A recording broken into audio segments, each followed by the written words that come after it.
Right now, you're about to discover a life-changing secret that Zen masters have used for over 1,000 years to transform overwhelming stress into effortless peace. I'm going to share ancient Buddhist teachings and Zen wisdom that have been quietly passed down through generations, helping countless people find their way from struggle to serenity.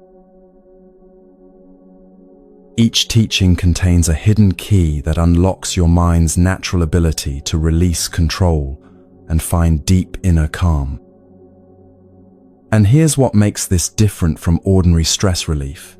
These Buddhist principles work, even if you've never meditated before, even if you feel completely overwhelmed right now, even if you've tried everything else and nothing has lasted. The Buddha once said, "You yourself, as much as anybody in the entire universe, deserve your love and affection."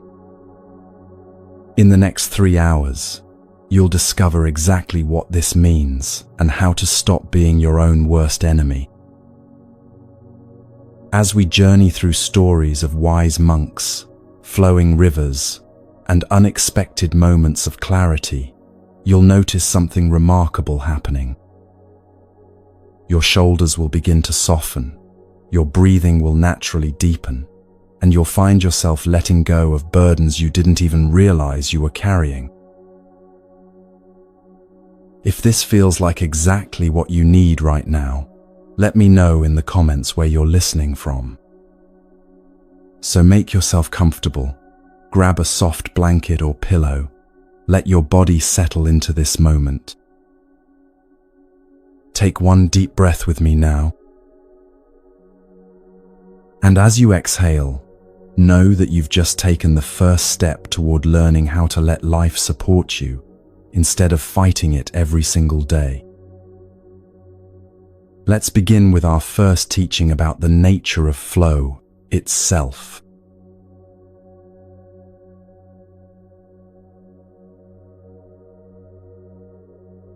There's a reason you feel like you're swimming upstream every single day.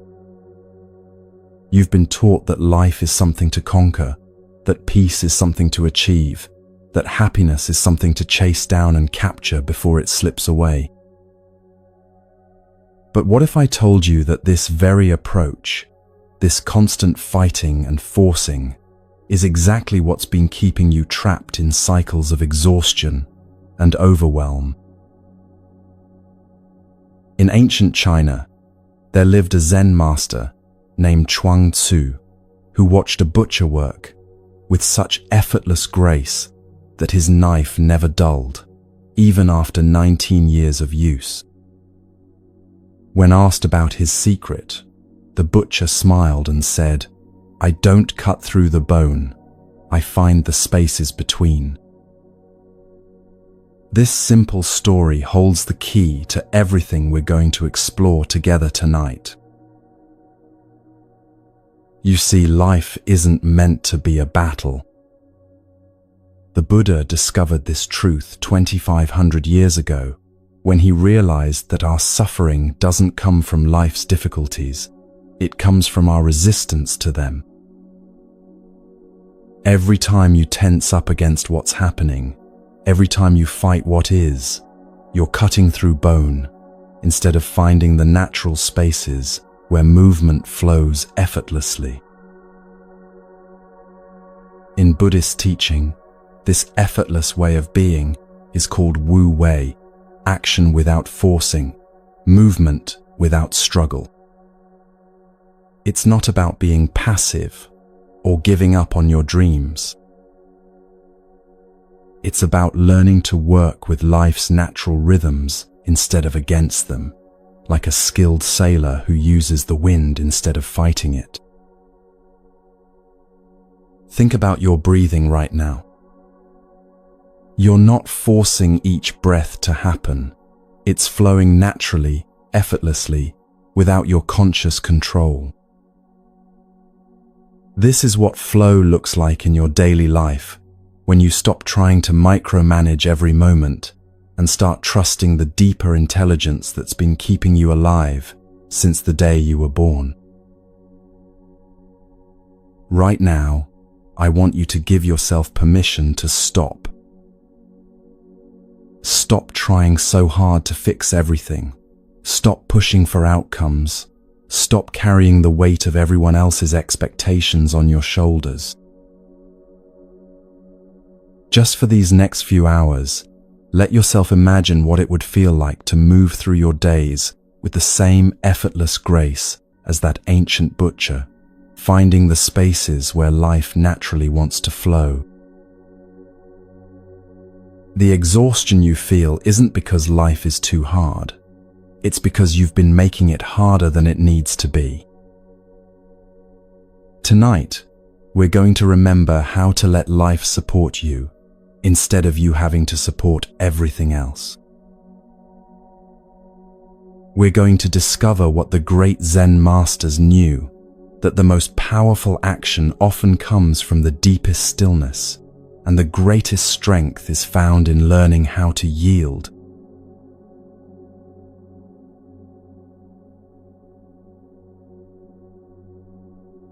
There's a profound truth that will change everything about how you see your struggles, and it's hiding in plain sight in every moment of your life.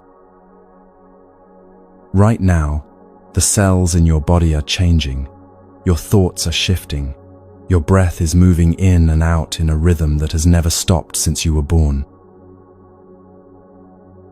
Everything, absolutely everything, is in constant motion. And the moment you truly understand this, you'll discover why you've been suffering and how to find peace in the middle of any storm.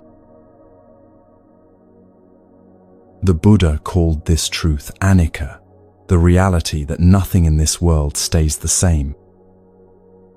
Not your pain, not your joy, not your circumstances, not even your sense of who you are. And here's what makes this the most liberating teaching you'll ever encounter. The very thing you think is causing your suffering, that difficult situation, that overwhelming emotion, that person who hurt you, it's already changing, right now, even as we speak. Let me tell you about a Zen master who lived in ancient Japan, a woman named Myoan, who ran a small tea house near a mountain temple. Every morning, travelers would stop for tea before continuing their difficult journey up the mountain path. One day, a merchant arrived in terrible distress, his cart broken, his goods scattered, his livelihood seemingly destroyed. "Master Myoan," he cried, "I have lost everything. My family will starve. My reputation is ruined. My life is over."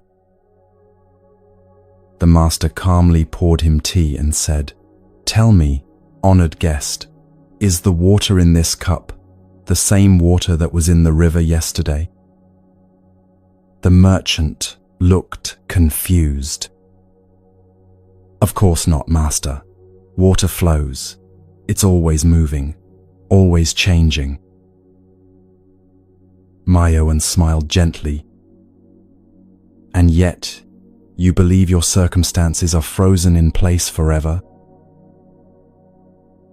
She gestured to the window where cherry blossoms were falling like snow. "Those flowers were buds last month. They're petals today, and tomorrow they'll be soil feeding new growth. Nothing, not even your greatest loss, stays the same. The question is, will you flow with the changes, or will you try to hold back the river with your bare hands? This story isn't just a beautiful metaphor, it's a direct pointing to the source of all human suffering. We suffer not because life is difficult, but because we resist the natural flow of change. We cling to moments of happiness as if we could freeze them forever, and we push away moments of pain as if they were permanent fixtures in our lives. But the Buddha saw clearly that this clinging, this desperate attempt to control what cannot be controlled, is like trying to cup water in your hands and then crying when it inevitably flows through your fingers.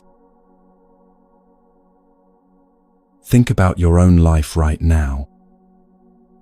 Is there something you're holding on to so tightly that your knuckles are white? Maybe it's a relationship that's changing, a job that's ending, a version of yourself that no longer fits. Or perhaps you're pushing against something with all your might, an illness, a loss, a disappointment that feels too heavy to bear. The exhaustion you feel isn't coming from the situation itself. It's coming from your resistance to the natural flow of change.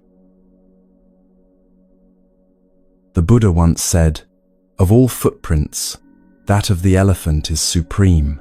Similarly, of all meditative themes, that on death is supreme." This isn't meant to be morbid or frightening. It's meant to wake us up to the preciousness of this very moment. When we truly understand that nothing lasts forever, something beautiful happens. The difficulties that once seemed insurmountable begin to feel lighter because we know they're temporary. The beautiful moments become even more precious because we're not taking them for granted. Let me share another story, this one about a young monk named Ijo who struggled terribly with anger. Every time someone criticized him or things didn't go his way, he would explode in rage, then spend days consumed with guilt and shame. His teacher, Master Dogen, watched this pattern repeat for months without saying a word. One autumn morning, Ijo stormed into the meditation hall after another outburst, his face red with frustration. "Master," he cried, "I am a failure as a monk. This anger keeps returning no matter how hard I fight it. I am the same terrible person I was when I arrived here." Dogen looked up from sweeping fallen leaves and handed Ijo the broom. "Tell me," he said gently, "are these the same leaves that were green on the branches just weeks ago?" Ijo looked at the golden and crimson leaves scattered around them. "No, Master, they've changed completely. And will they remain as they are now forever?" Dogen asked. "No," Ijo replied, beginning to understand. "They'll decompose and become soil for new growth." "Then tell me," Dogen smiled, "if even these leaves cannot remain the same, how is it possible that your anger, or your guilt about it, could be permanent?" Your anger arises, peaks like a wave, and naturally subsides. Your guilt about the anger does the same. The only thing that remains constant is your belief that these temporary states define who you are. But you, young monk, are more like the sky than the weather, vast enough to hold all storms, unchanged by their passing. This teaching transformed Ijo's life, and it can transform yours too. You are not your emotions. You are the awareness that experiences them. You are not your circumstances.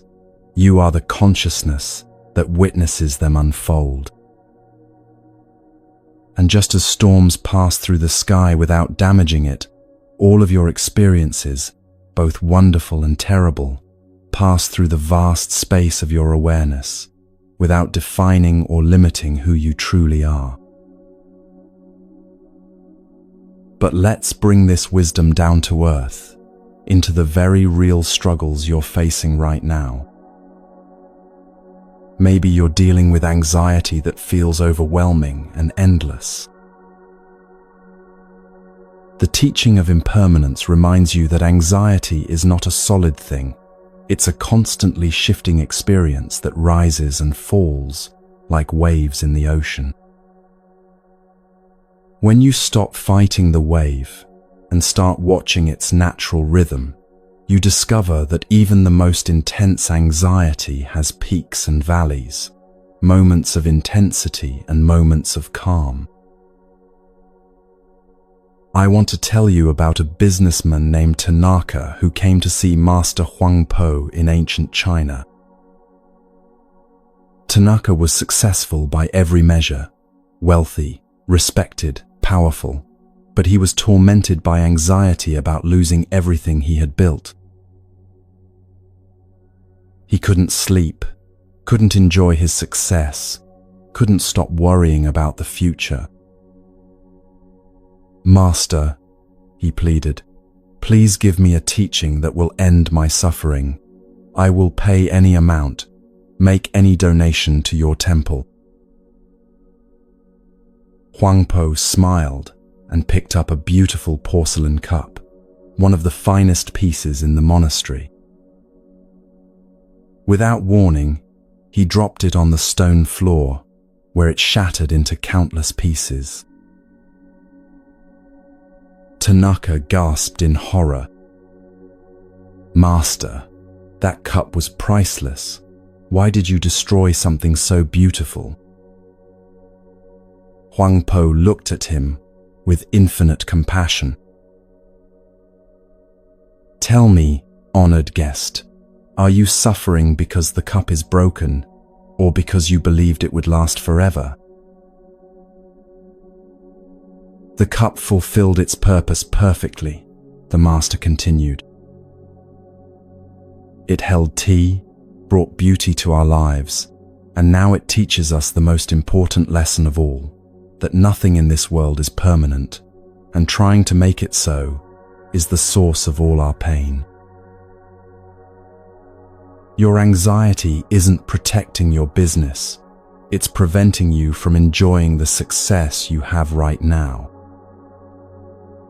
What if, instead of clinging to what you've built, you learned to appreciate it like a beautiful flower that blooms for a season?"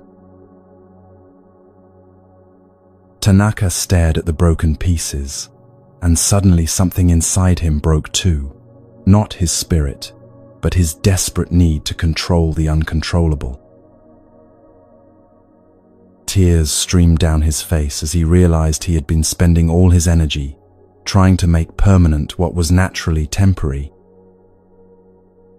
From that day forward, he ran his business with the same skill and dedication, but without the crushing weight of needing it to last forever.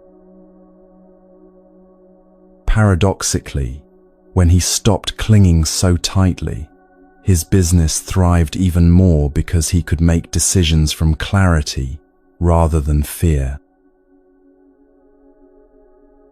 Or perhaps you're grieving a loss that feels too big to survive. Impermanence doesn't diminish your grief or tell you to get over it.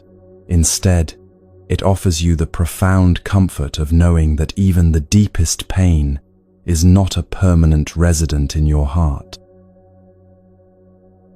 It moves, it shifts, it transforms. The raw, sharp edges of fresh grief gradually soften into tender memories. The overwhelming waves slowly become gentler swells. And eventually, what once felt like it would destroy you becomes the fertile ground from which compassion and wisdom grow. There was once a mother named Kisa Gotami who lost her young son to illness. Mad with grief, she carried the child's body from house to house, begging for medicine to bring him back to life.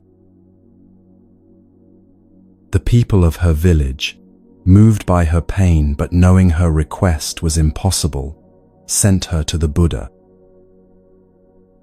When she arrived, clutching her son's body, the Buddha looked at her with infinite tenderness. "I will help you," he said gently, "but first, you must bring me a mustard seed from a house where no one has ever died." Hope flickered in Kisa Gotami's eyes as she set out on this mission. She went to the first house, a wealthy merchant's home. "Please," she begged, "give me a mustard seed. My son has died and the Buddha says this will help." The family was moved by her pain and immediately offered her not just one but many mustard seeds. "But wait," Kisa Gotami asked, "has anyone in your household ever died?" The merchant's wife nodded sadly. "Yes, my father passed last year, and my brother the year before." Kisa Gotami moved to the next house, then the next, and the next. Everywhere she went, people were eager to help, but in every single home, someone had experienced the loss of a loved one. As the day wore on, something began to shift in her understanding. She was not alone in her suffering. Loss and death were part of the universal human experience. By evening, she had not found a single household untouched by death. She sat by the river, still holding her son, and finally understood what the Buddha had been trying to teach her. Death was not a cruel exception that had singled her out. It was the natural completion of every life, as inevitable as sunset after sunrise. Her grief was real and valid, but it was also part of the shared human experience of loving and losing. With tears of both sorrow and understanding, she gently laid her son's body to rest and returned to the Buddha.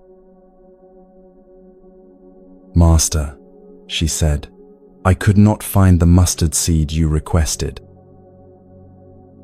Did you find what you were really seeking?" He asked kindly. "Yes," she whispered. "I found that I am not alone in my pain, and that even this terrible grief will not last forever." The Buddha taught her that the pain of loss comes not just from love, but from our resistance to the natural cycle of life and death. "All conditioned things are impermanent," he said. "When you see this clearly, you will find peace even in the midst of sorrow." Kisa Gotami became one of his most devoted students, finding in her acceptance of impermanence, not cold detachment, but a deeper, more sustainable form of love, one that could embrace both joy and sorrow as natural parts of the human experience. Maybe you're trapped in a job that drains your spirit, a relationship that no longer serves you, or patterns of thinking that keep you stuck in cycles of self-doubt. The beautiful truth of impermanence is that none of these situations are as solid as they appear.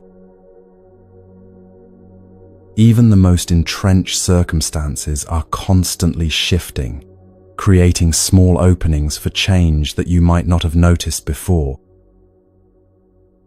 I want to tell you about Master Bankei, a Zen teacher who lived in 17th century Japan. Before his awakening, he was consumed with spiritual ambition, desperately seeking enlightenment through extreme practices that nearly killed him. He fasted until he was skeletal, meditated until he collapsed, and drove himself to the edge of madness, trying to force his way to freedom. One day, weakened by years of struggle, Bankei coughed up blood and thought he was dying. But instead of fear, he felt a profound relief wash over him. Finally, he thought, I can stop trying so hard. And in that moment of complete surrender to impermanence, to the reality that even his life might be ending, he experienced the peace he had been chasing for years. He realized that what he had been seeking was never hidden. It was simply obscured by his desperate attempts to grasp it. The enlightenment he had been fighting for was already present in every moment of letting go, in every breath that came and went without his control, in every experience that arose and passed away naturally.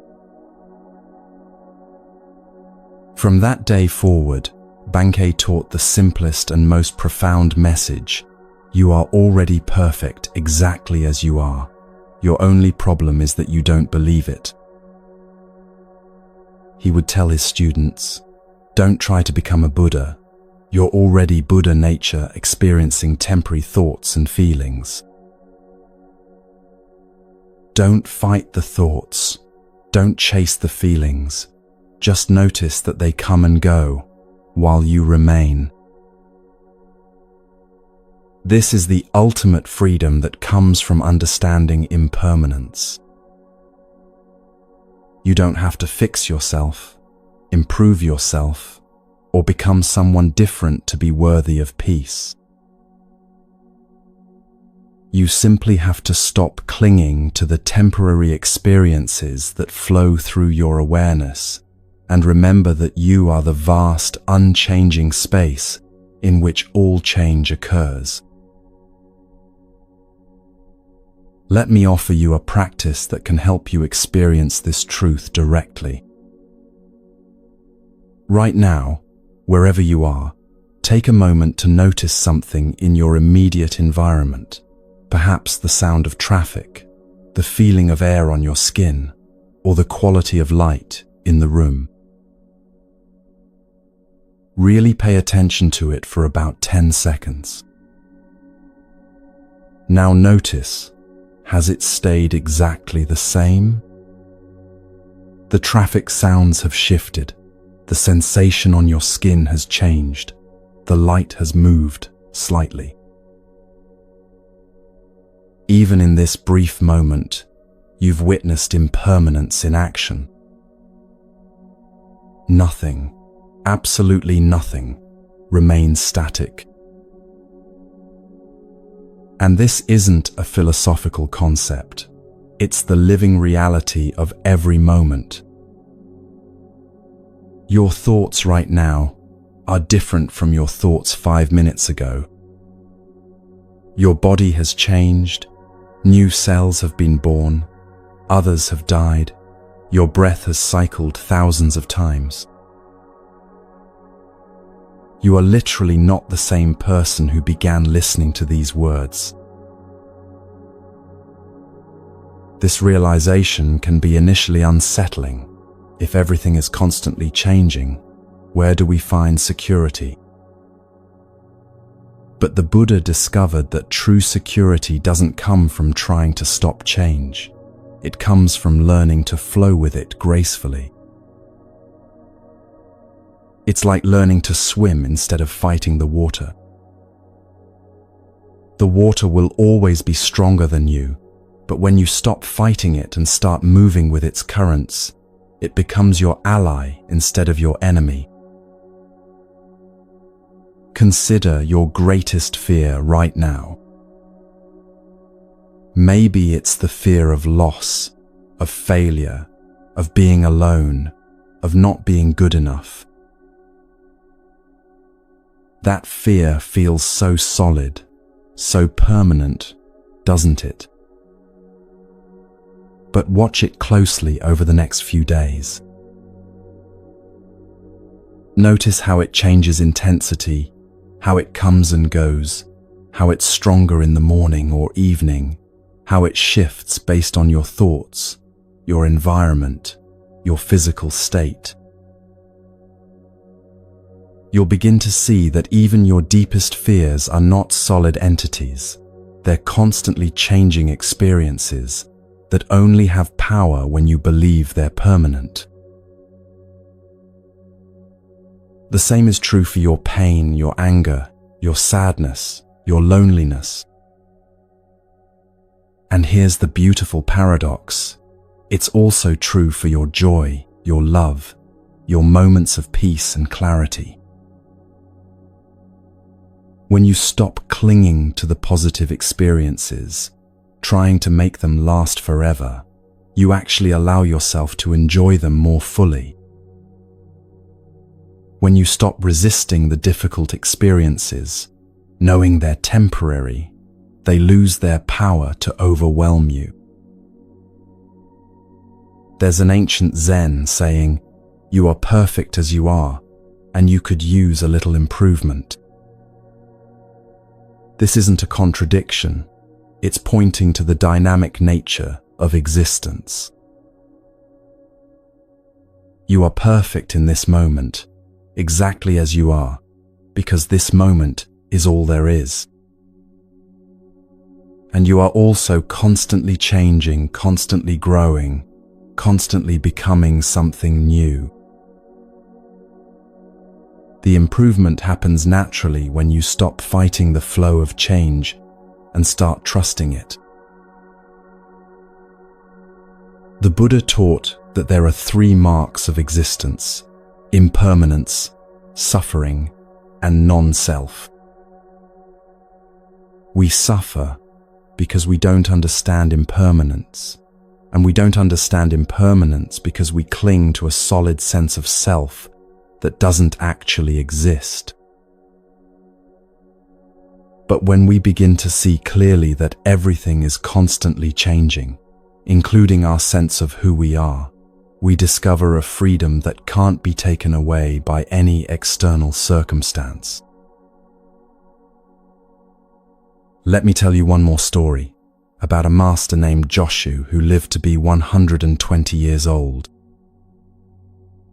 Students would often ask him how he maintained such peace and vitality despite his great age and the many changes he had witnessed. His answer was always the same: "I don't try to hold on to yesterday or reach for tomorrow. I simply meet each moment as it comes, like an old friend I haven't seen in a while." When pressed to explain further, Joshu would smile and say, "Each breath is brand new, each heartbeat unique, each moment unrepeatable. Why would I waste such gifts by wishing they were different?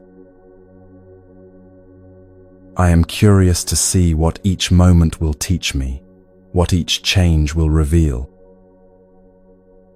Growing old is just another way of flowing. I don't resist the river of time. I let it carry me toward whatever comes next. This is the essence of living in harmony with impermanence, not passive resignation, but active engagement with the flow of life.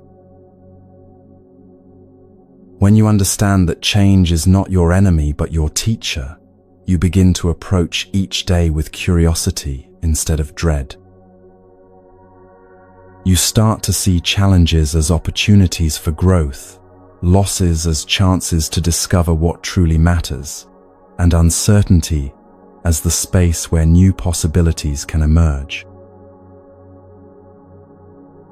Tonight, as you continue listening to these words, I invite you to practice the art of letting go. Not letting go of what you love, but letting go of your desperate need to control how long it lasts. Not letting go of your dreams, but letting go of your attachment to exactly how they must unfold. Not letting go of caring, but letting go of the exhausting burden of trying to manage every outcome.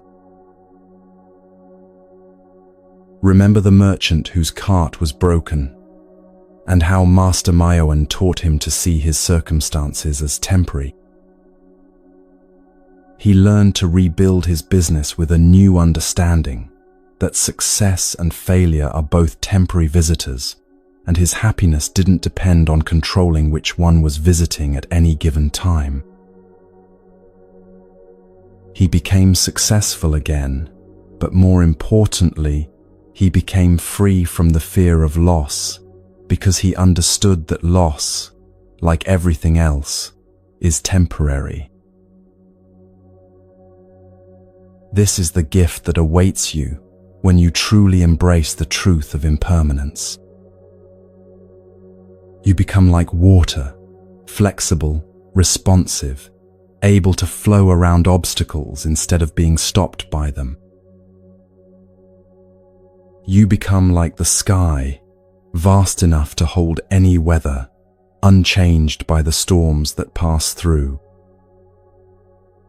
You become like the ancient masters who found peace, not in controlling life, but in dancing with its ever-changing rhythms. As we prepare to journey deeper into these teachings, take a moment to feel the relief that comes with this understanding. Whatever you're struggling with right now, it's already changing. Whatever pain you're carrying, it's not as solid as it seems. Whatever fears are keeping you awake at night, they're temporary visitors in the vast space of your awareness. You don't have to fix everything right now. You don't have to have all the answers. You just have to remember that you are the unchanging awareness in which all change occurs, and that this awareness is vast enough, patient enough, and loving enough to hold everything that comes and goes. Let this truth settle into your bones, into your breath, into the deepest part of your being. You are safe, even in the midst of change. You are whole, even when things are falling apart. And you are free, free to flow with life instead of fighting it, free to trust the process instead of controlling it, free to find peace in the very impermanence that once frightened you. This is just the beginning of our journey together. There are deeper truths to explore, more stories to share, and greater freedoms to discover. But for now, rest in this knowing, change is not your enemy. It's the very force that makes growth, healing, and transformation possible. Trust it, flow with it, and let it carry you toward the peace you've been seeking all along.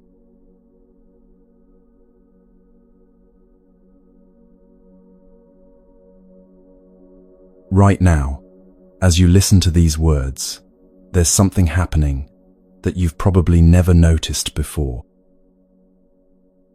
You're carrying around an invisible story about who you are, a collection of labels, memories, beliefs, and judgments that you've mistaken for your true self.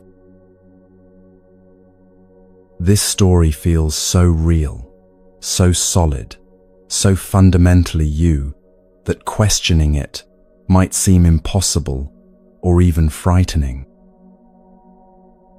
But what if I told you that this story, this sense of being a fixed, unchanging person, is actually the source of most of your suffering, and that learning to see through it is the key to a freedom you never imagined possible?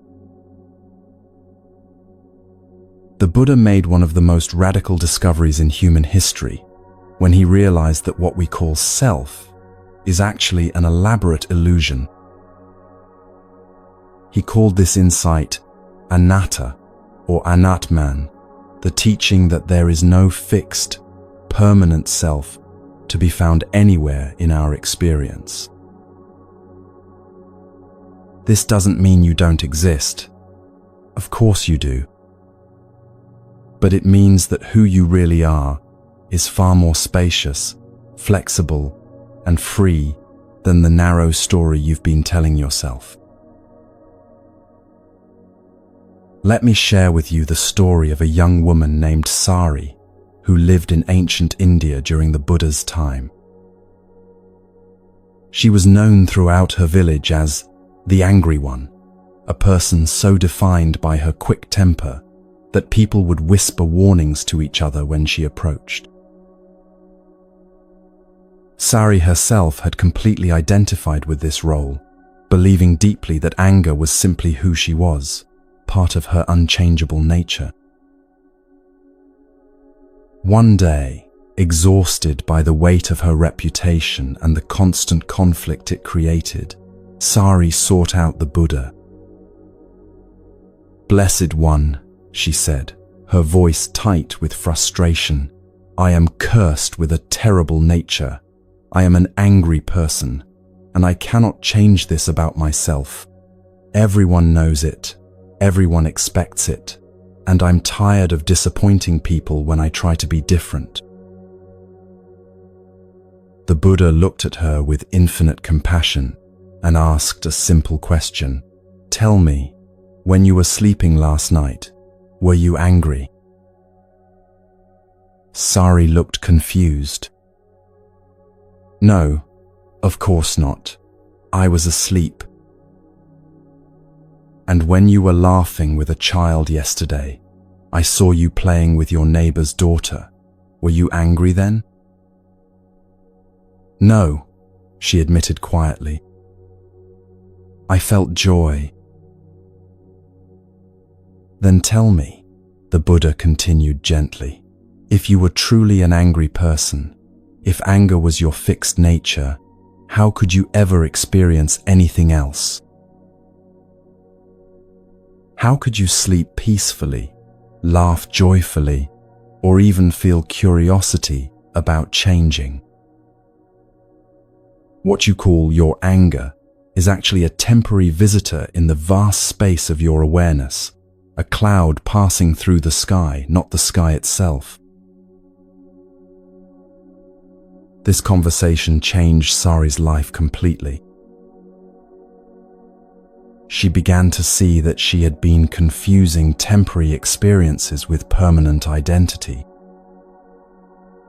The anger that arose in her was real, but it wasn't who she was. It was simply a conditioned response that had become a habit.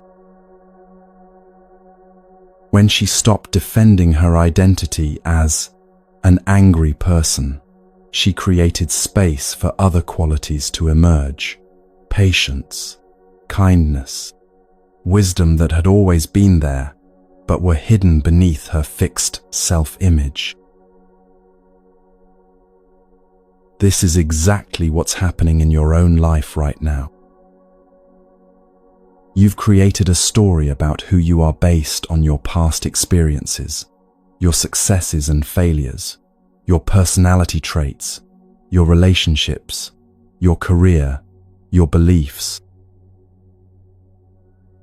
And while these elements are part of your experience, they are not the totality of who you are. They're more like clothes you're wearing. They can be changed, adjusted, or removed entirely without affecting the essential you that remains underneath.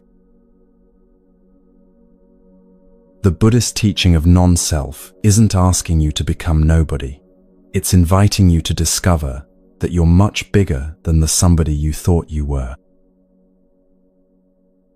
Think about it. You've been many different people throughout your life. The child you were at 5, the teenager you were at 15, the adult you are now, they share continuity, but they're also remarkably different. Your thoughts have changed, your body has changed, your interests and values have evolved. So which one is the real you? The truth is, there is no fixed, unchanging self to be found anywhere. What you call you is actually a dynamic process, a constantly flowing river of thoughts, sensations, emotions, and experiences happening within the spacious awareness that is your true nature. When you understand this deeply, something remarkable happens. You stop being trapped by your own self-concept and start living with genuine freedom. Let me tell you about Master Ikkyu, a Zen monk who lived in 15th century Japan and became famous for his unconventional approach to spiritual life. Unlike other monks who maintained serious, dignified personas, Ikkyu would sometimes be found drinking sake in taverns, writing playful poetry, or engaging in activities that shocked the religious establishment. When criticized for his behavior, he would smile and ask, "Which Ikkyu are you upset with? The monk, the poet, the friend, the student? I am all of these, and none of them." People couldn't understand how someone could be so inconsistent, but Ikkyu had discovered something profound. When you're not trapped by a fixed identity, you're free to respond authentically to each moment.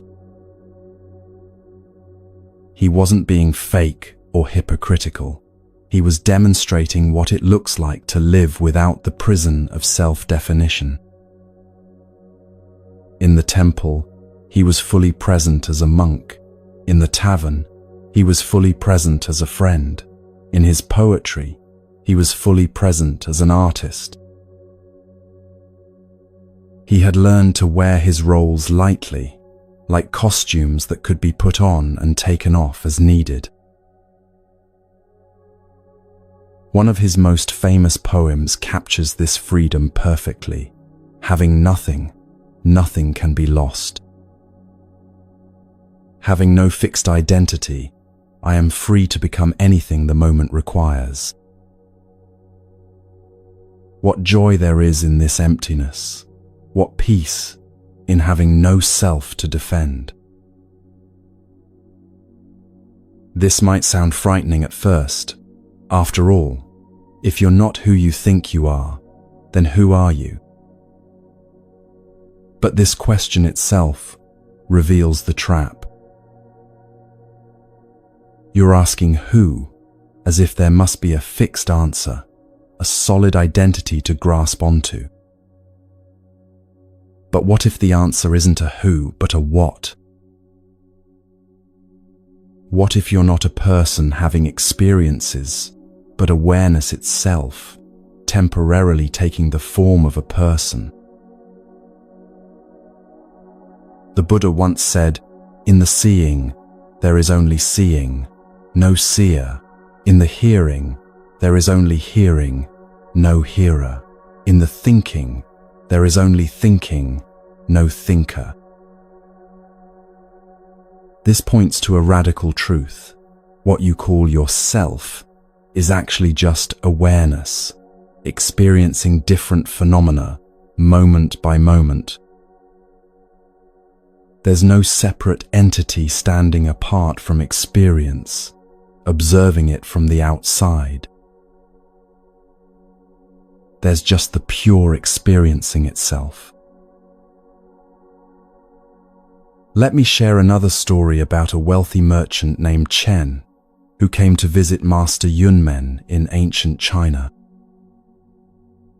Chen was deeply troubled because he felt like a fraud in every aspect of his life. "Master," he confided, "at home, my family sees me as a devoted father and husband, but inside, I often feel impatient and selfish. In business, people respect me as an honest merchant, but I sometimes have greedy thoughts. In the community, I'm known as a generous donor to the temple, but my motivations aren't always pure. I feel like I'm living multiple lies, wearing different masks for different people.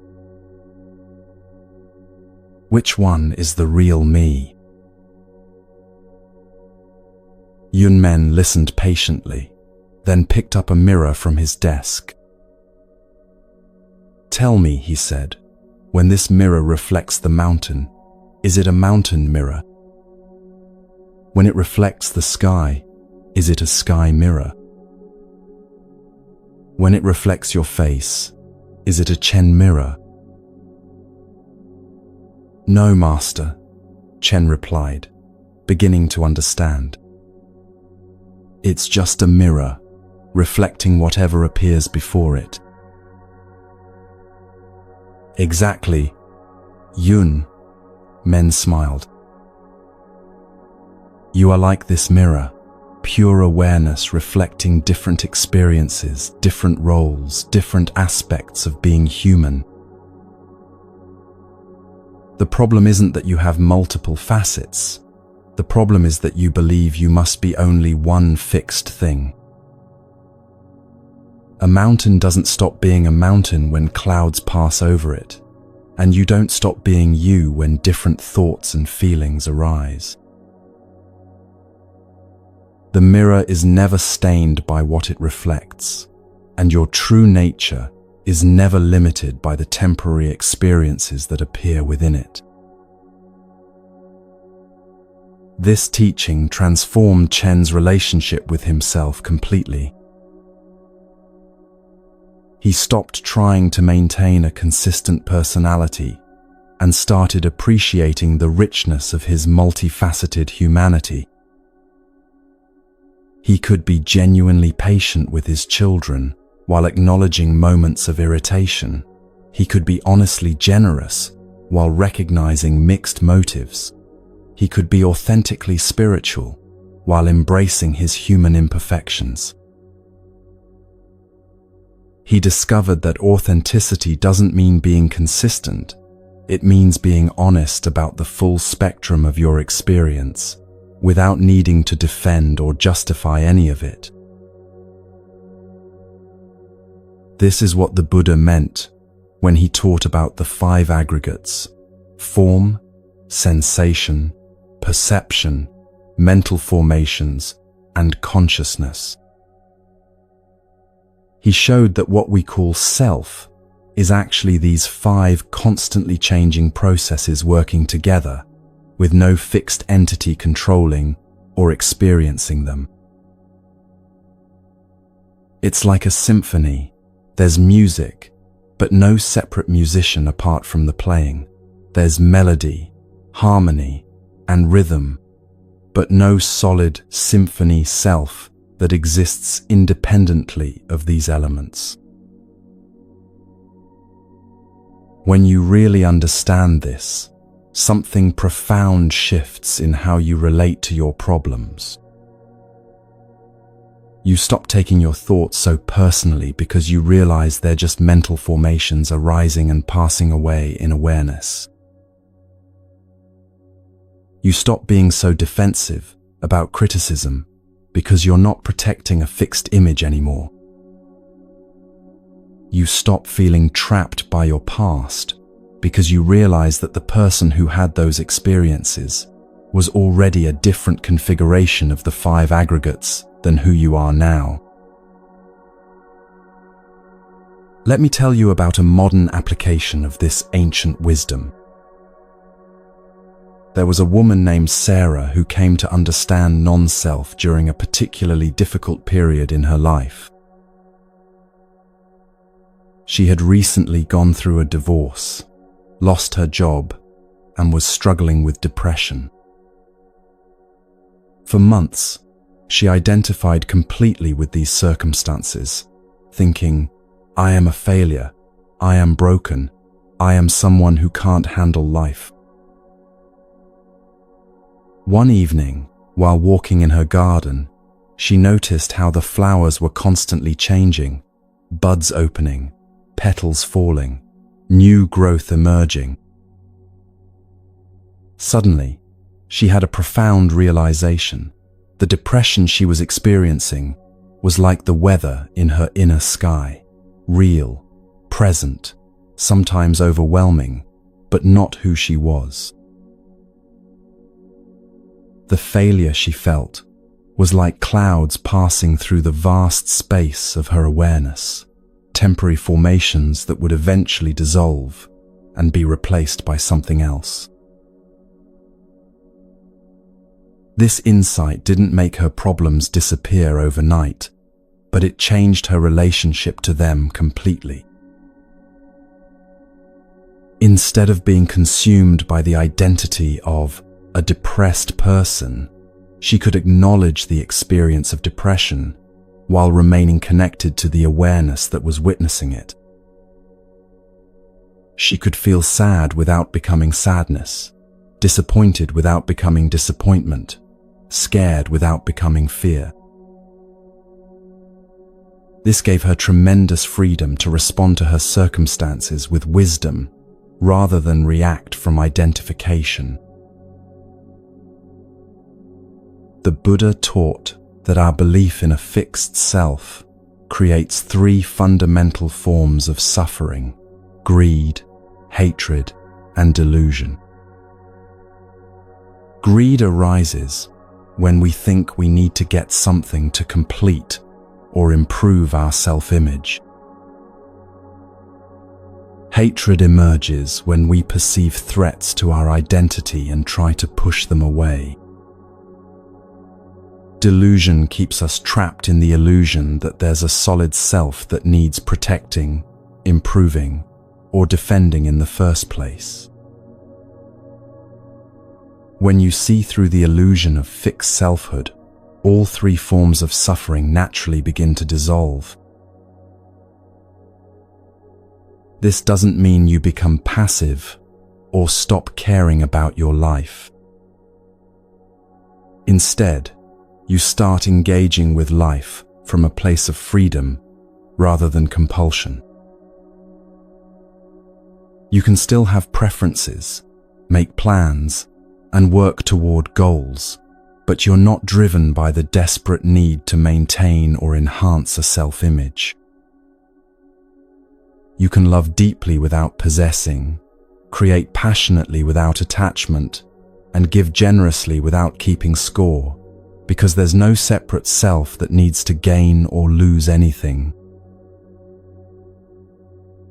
Master Huangpo, one of the great Zen teachers, put it beautifully: your everyday mind, that is the way. When you're hungry, eat. When you're tired, sleep. When you're happy, laugh. When you're sad, cry. Just don't add the extra burden of believing these experiences define who you are. You are the aware space in which all experiences arise and pass away. Nothing more, nothing less, and certainly nothing that needs improvement. Let me share one more story that illustrates this freedom beautifully. There was a famous actor in ancient China named Li Wei, who was renowned for his ability to portray any character with complete authenticity. Whether he was playing a king or a peasant, a villain or a hero, audiences believed completely in his performance. When asked about his secret, Li Wei would smile and say, "I have no fixed character of my own, so I can become anyone the story requires." One day, a young actor approached him, frustrated by his own limitations. "Master Li," he said, "I want to be a great actor like you, but I keep getting trapped in my own personality. How can I learn to disappear into my roles?" Li Wei looked at him with twinkling eyes. "First, you must discover that there is no fixed personality to get trapped in. What you call your personality is just another character you've been playing for so long that you've forgotten it's a role. "But if I'm not my personality," the young man asked, "then who am I?" Li Wei laughed gently. "You are the one who can play any role because you are not limited by any role. You are the awareness that can witness kings and beggars, heroes and villains, joy and sorrow, without being defined by any of them. This is why great acting and great wisdom are the same thing. Both require you to be fully present without being trapped by identity." This is the invitation that Buddhist teaching offers you, to discover the freedom of living without being imprisoned by your own self-concept. You can still have a personality, still have preferences and opinions and ways of being in the world, but you hold them lightly, like costumes in a vast wardrobe, rather than chains around your neck. When you begin to see through the illusion of fixed selfhood, several beautiful things start to happen. First, you become much more compassionate toward yourself and others, because you realize that everyone is just doing their best from within their own limited self-stories. That person who cut you off in traffic isn't a bad person. Their awareness temporarily identified with stress, hurry, or distraction. Your own mistakes and flaws aren't evidence of your inadequacy. They're just temporary experiences arising in the vast space of your being. Second, you become incredibly adaptable and resilient because you're not invested in maintaining a consistent image. You can admit when you're wrong without feeling like your identity is threatened. You can change your mind without feeling like you're betraying yourself. You can grow and evolve without the fear that you're losing who you are, because you understand that who you are is the capacity for growth itself, not any fixed point along the journey. Third, you discover a profound sense of lightness and humor about the human experience. When you're not taking your self-story so seriously, you can laugh at your own contradictions, embrace your imperfections, and find joy in the absurdity of trying to be a consistent person in an inconsistent world. You realize that the spiritual path isn't about becoming perfect. It's about becoming comfortable with being perfectly imperfect. The Buddha taught that this realization of non-self is not something you achieve through thinking or analysis. It's something you discover through direct experience. You can't think your way out of the illusion of selfhood, because thinking itself happens within that illusion. Instead, you must learn to rest in the aware presence that witnesses all thinking, all feeling, all experiencing, without being limited by any of it.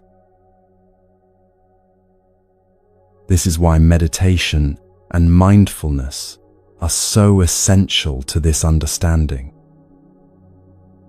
When you sit quietly and observe your experience without trying to change it, you begin to see directly that thoughts arise and pass away on their own. Emotions come and go like weather systems, and sensations constantly shift and change. You start to recognize that there's no solid you controlling any of this. There's just the natural flow of experience happening within awareness. As you deepen in this understanding, you might go through a period that spiritual teachers call the dark night of the soul, a time when your old sense of identity begins to dissolve before a new understanding has fully taken its place. This can feel disorienting or even frightening, like losing your moorings in a familiar harbor. But remember, you're not losing anything real. You're only losing the illusion that was causing you to suffer. What emerges on the other side is a sense of freedom, spaciousness, and authentic presence that no external circumstance can threaten. Tonight, as you continue listening to these teachings, I invite you to practice seeing through your own self-story. Notice how often you define yourself with statements like, "I am someone who always," or "I'm not the kind of person who," or "That's just how I am." Each time you catch yourself in this kind of thinking, gently ask, who is aware of this thought?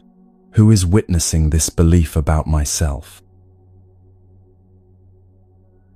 You'll discover that the one who is aware of your self-concept is not limited by it.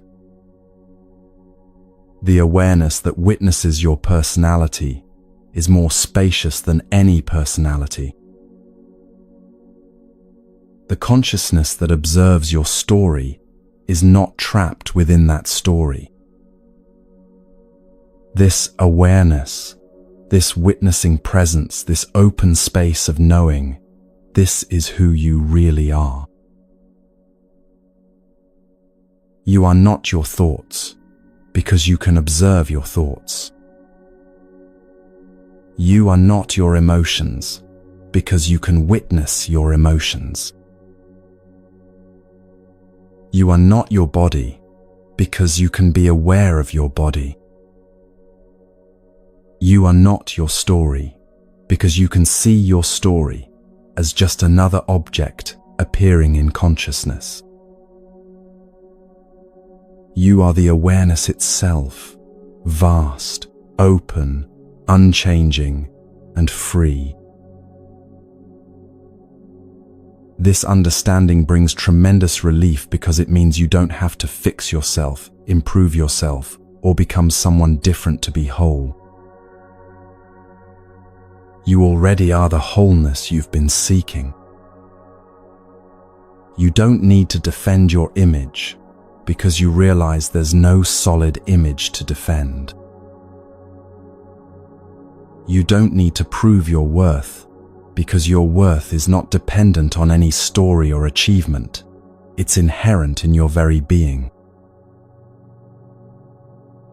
As we prepare to explore even deeper aspects of this ancient wisdom, take a moment to feel the spaciousness that's available when you stop defending a fixed sense of self.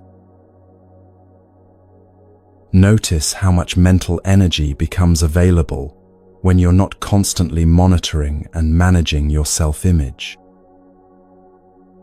Feel the relief that comes with knowing you don't have to be consistent, perfect, or anything other than authentically present to whatever is arising right now. This is the beginning of true freedom, not the freedom to do whatever you want, but the freedom to be who you really are beneath all the masks, stories, and identities you've collected along the way. You are vast enough to contain all possibilities, flexible enough to respond to any situation, and free enough to love without limitation. This is your birthright, your true nature, and the foundation of all genuine peace and happiness. Let this understanding settle into your bones, into your breath, into the deepest recognition of your being. You are not who you think you are. You are so much more. You are the space in which all identities arise and dissolve, the awareness in which all stories come and go, the love that needs no reason, and the peace that passes all understanding. Rest here, in this recognition, as we continue our journey into the heart of what it means to live with complete freedom and authentic presence.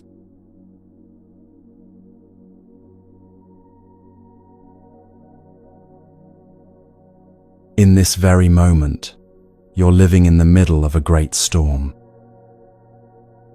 Not just the external chaos of modern life, the endless notifications, the competing demands, the pressure to be more, do more, achieve more, but the internal storm of your own mind, trying to find solid ground in a world that refuses to stand still. You've probably tried both extremes, sometimes pushing harder, forcing solutions, gripping tightly to control, other times retreating, avoiding challenges, numbing yourself to escape the overwhelm.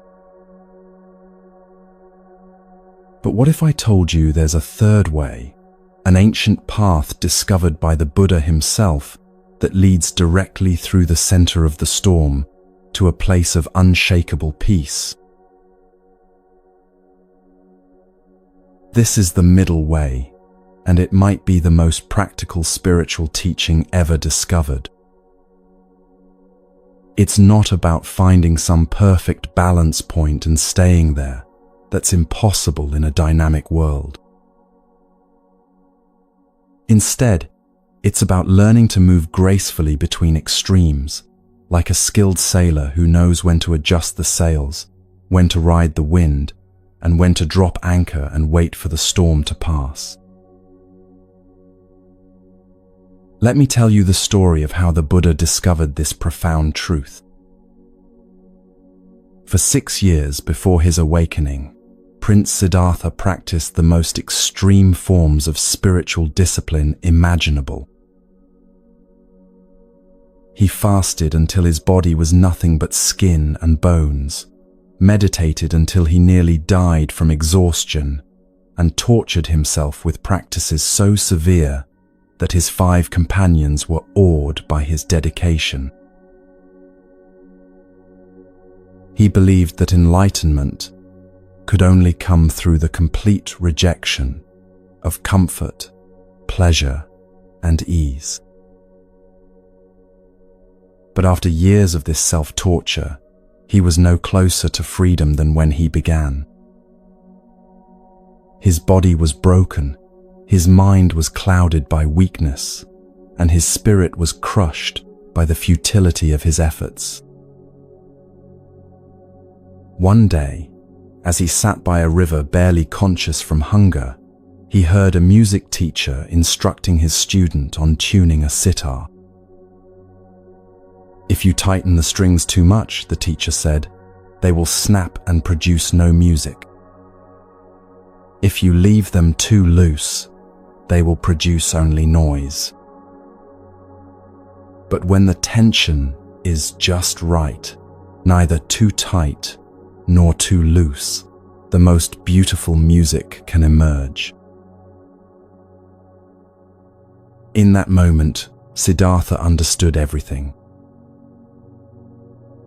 He had been tightening the strings of his spiritual practice until they were about to snap, creating not beautiful music but the harsh discord of self-destruction. Before his spiritual quest, he had lived with strings too loose, indulging in every pleasure without awareness or purpose. Neither extreme had brought him closer to truth. That very day, he accepted food from a village girl named Sujata, breaking his fast and shocking his companions who believed he had given up his spiritual quest. But Siddhartha had not given up. He had discovered something far more profound than extreme discipline or extreme indulgence. He had found the middle way, the path of wise responsiveness that moves dynamically between extremes as each situation requires. That evening, sitting under the Bodhi tree, with his body nourished but not indulged, his mind alert but not strained, he achieved the enlightenment that had eluded him through years of extremes. This teaching is not just ancient history, it's the key to navigating the unique challenges of your modern life. Right now, you're probably caught in your own version of these extremes. In your work, you might swing between periods of intense drive and complete burnout. In your relationships, you might alternate between giving everything and withdrawing completely. In your self-care, you might go from strict discipline to total abandonment. The middle way offers you a different approach entirely.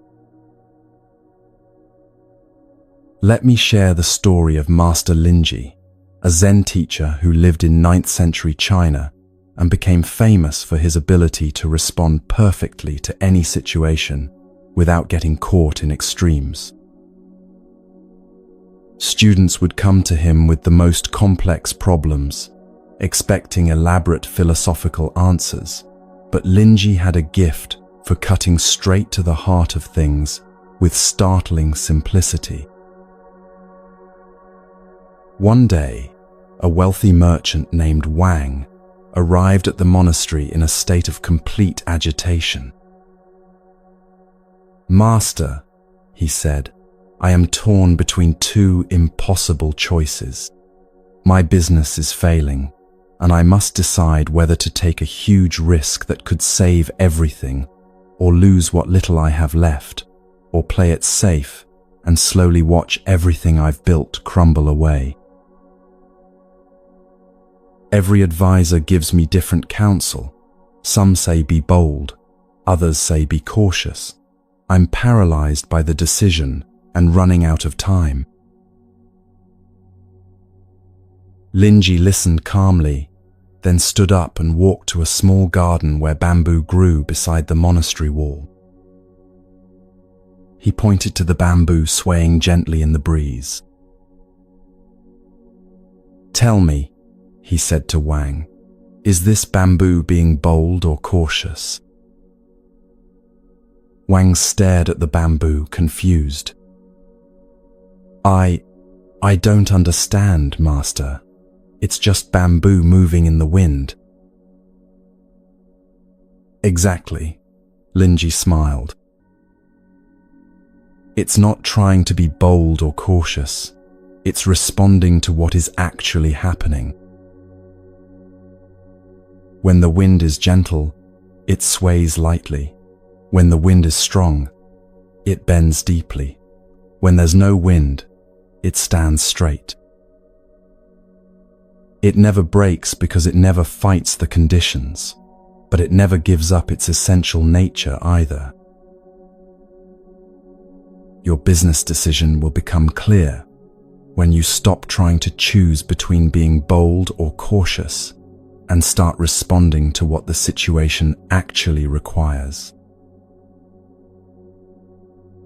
Wang spent the next 3 days at the monastery, not analyzing his business situation, but learning to quiet his mind enough to feel what was actually happening beneath all his fears and strategies.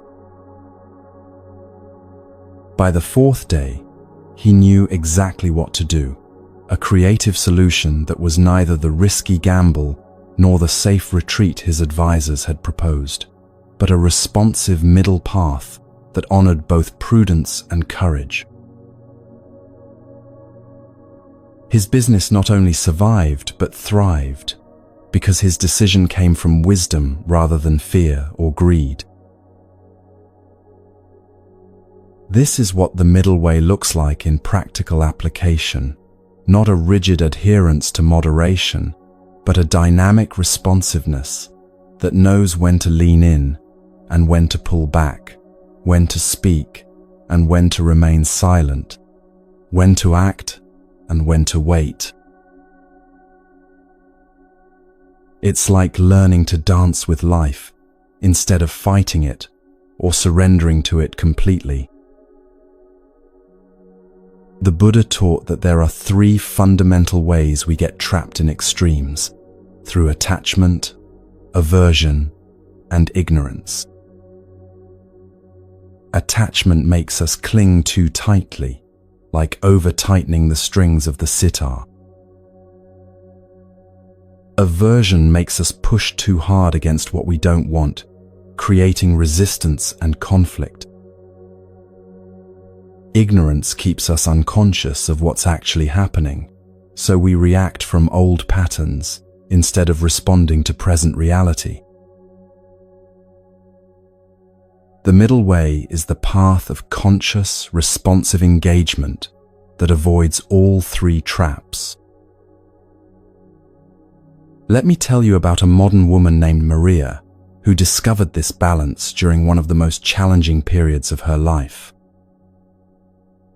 She was a successful architect who had always lived in extremes, either working 18-hour days on projects or crashing into complete exhaustion for weeks at a time.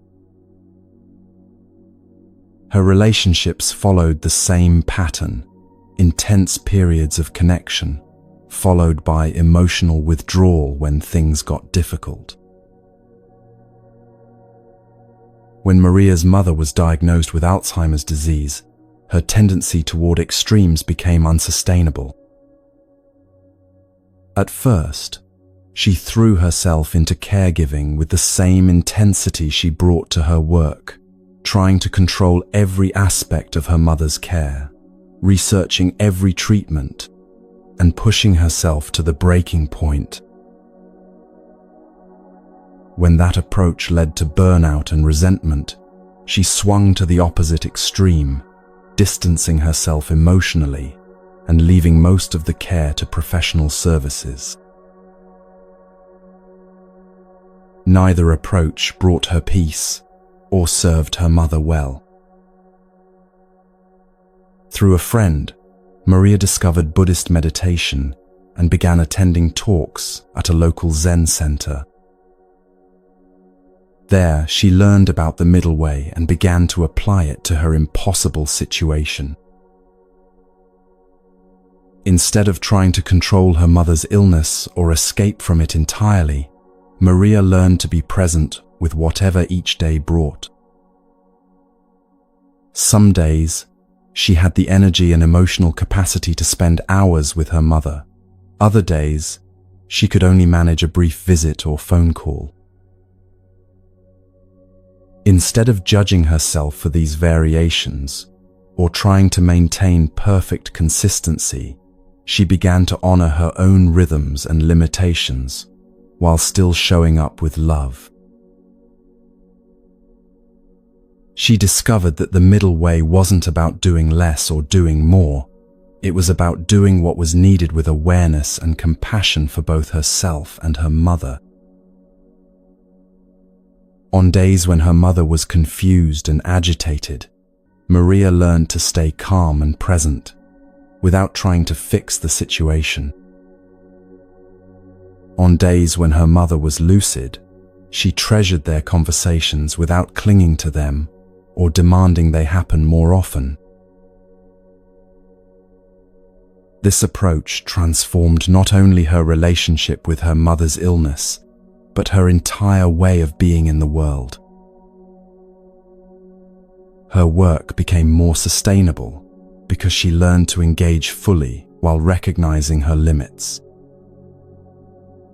Her relationships deepened because she could be present with both joy and difficulty without getting overwhelmed by either.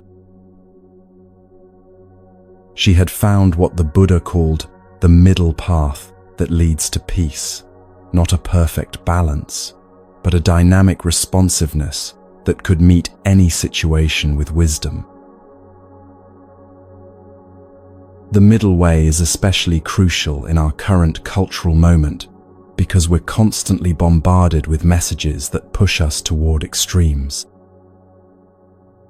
Social media feeds us either outrage or false positivity, with little space for the nuanced middle ground where most of life actually happens.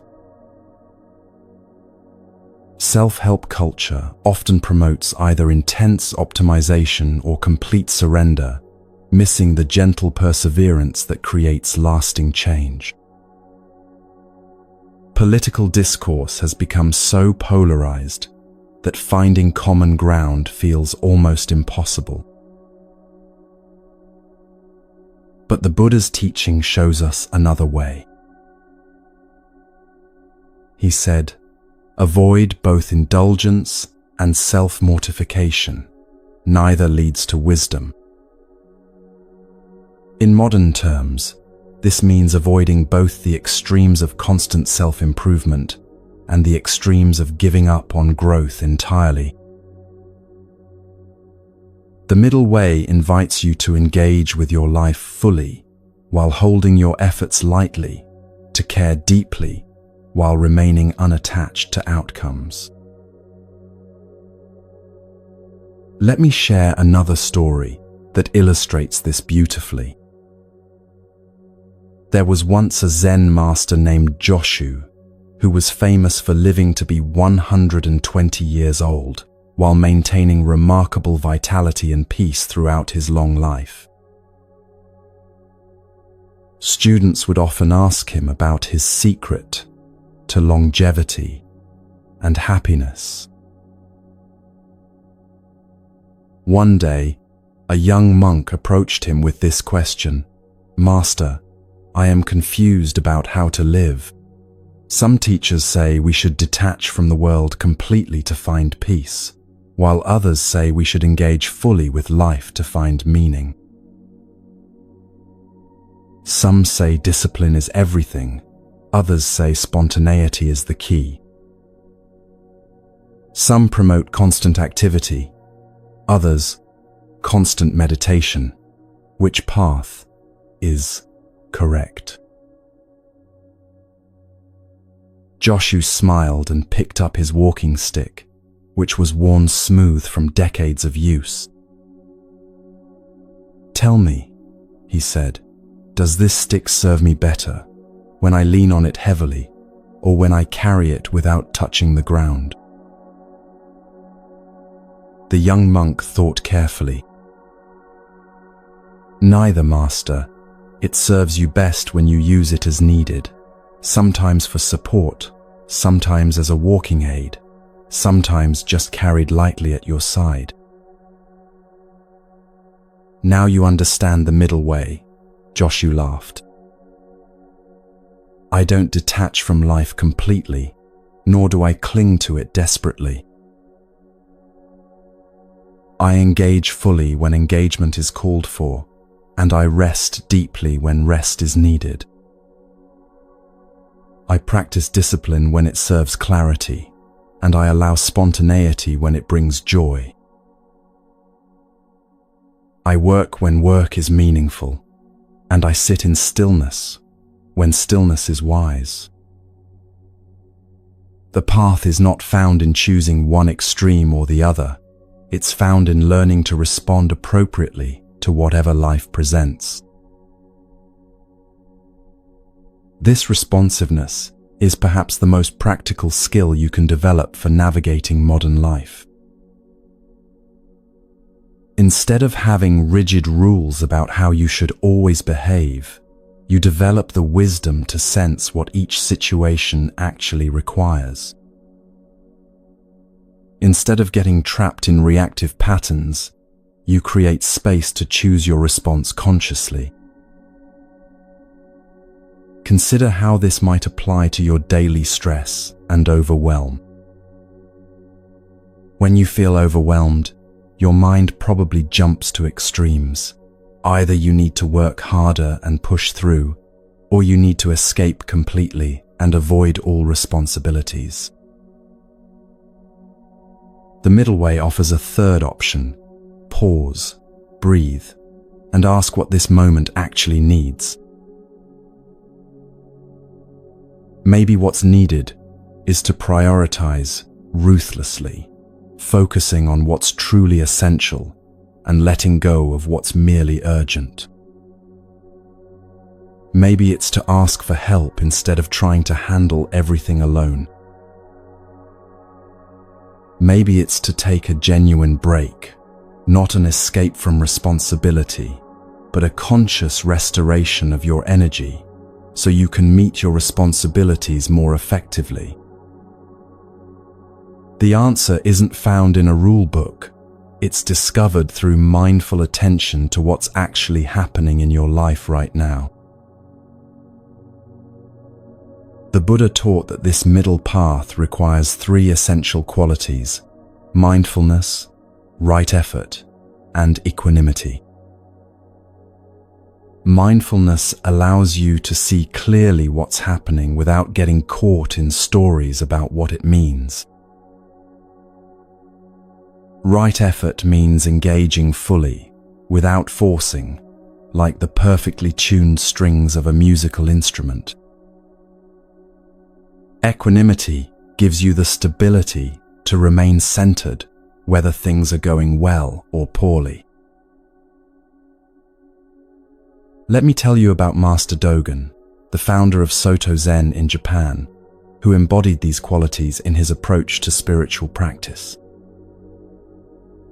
Unlike teachers who promoted intense retreats or dramatic breakthrough experiences, Dogen taught just sitting, a practice of meditation that was neither striving for special states nor spacing out in dullness. When students would come to him frustrated by their lack of dramatic spiritual experiences, Dogen would smile and say, "You are sitting Buddha right now. Why do you need to become something you already are?" When other students became lazy in their practice, thinking they didn't need to make any effort since they were already Buddha, he would gently but firmly guide them back to committed engagement. His teaching was perfectly calibrated to each person's tendency toward extremes. For the driven, achievement-oriented students, he emphasized being rather than becoming. For the passive, avoidant students, he emphasized the importance of sincere effort and dedication. He had mastered the art of meeting each person exactly where they were and guiding them toward the middle path. One of Dogen's most famous teachings captures this balance perfectly. Practice and enlightenment are one.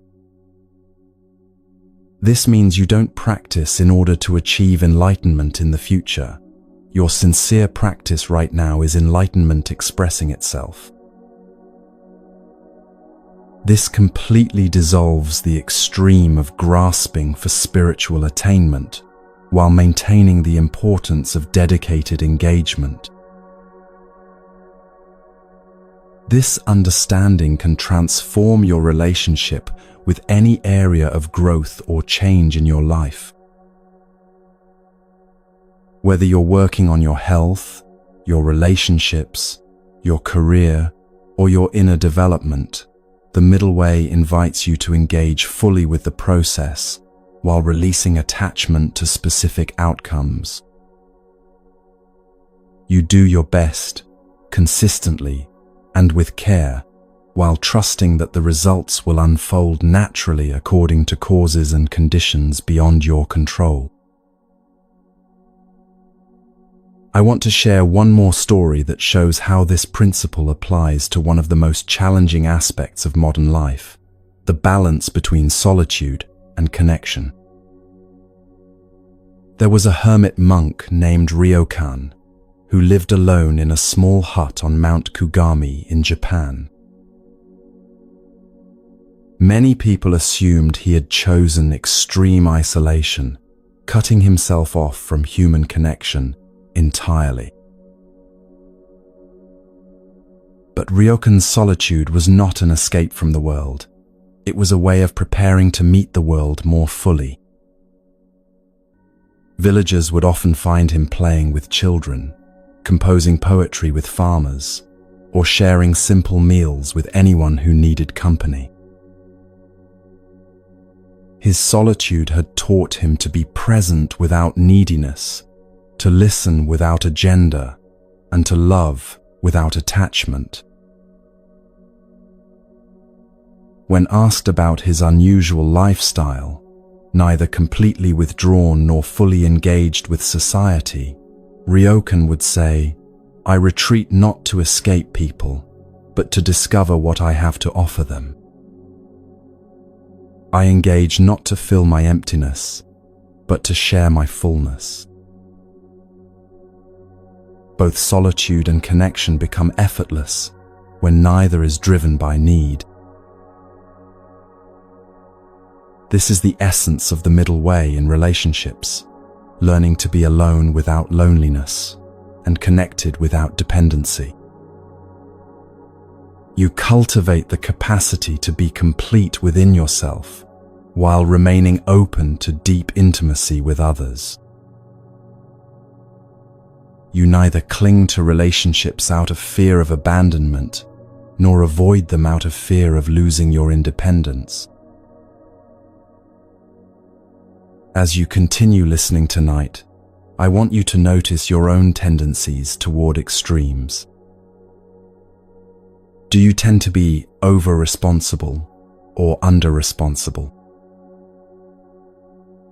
Do you swing between perfectionism and giving up entirely? Do you alternate between people-pleasing and isolation? These patterns aren't moral failures. They're simply conditioned habits that developed as survival strategies at some point in your life. The middle way doesn't ask you to judge these tendencies or force yourself to change them immediately. Instead, it invites you to bring gentle awareness to them, to notice when you're being pulled toward an extreme, and to experiment with finding the responsive center between opposing forces. The Buddha said, "Better than 1,000 hollow words is one word that brings peace." The middle way is that one word, not a concept to understand intellectually, but a lived experience of moving through life with wisdom, balance, and responsive presence.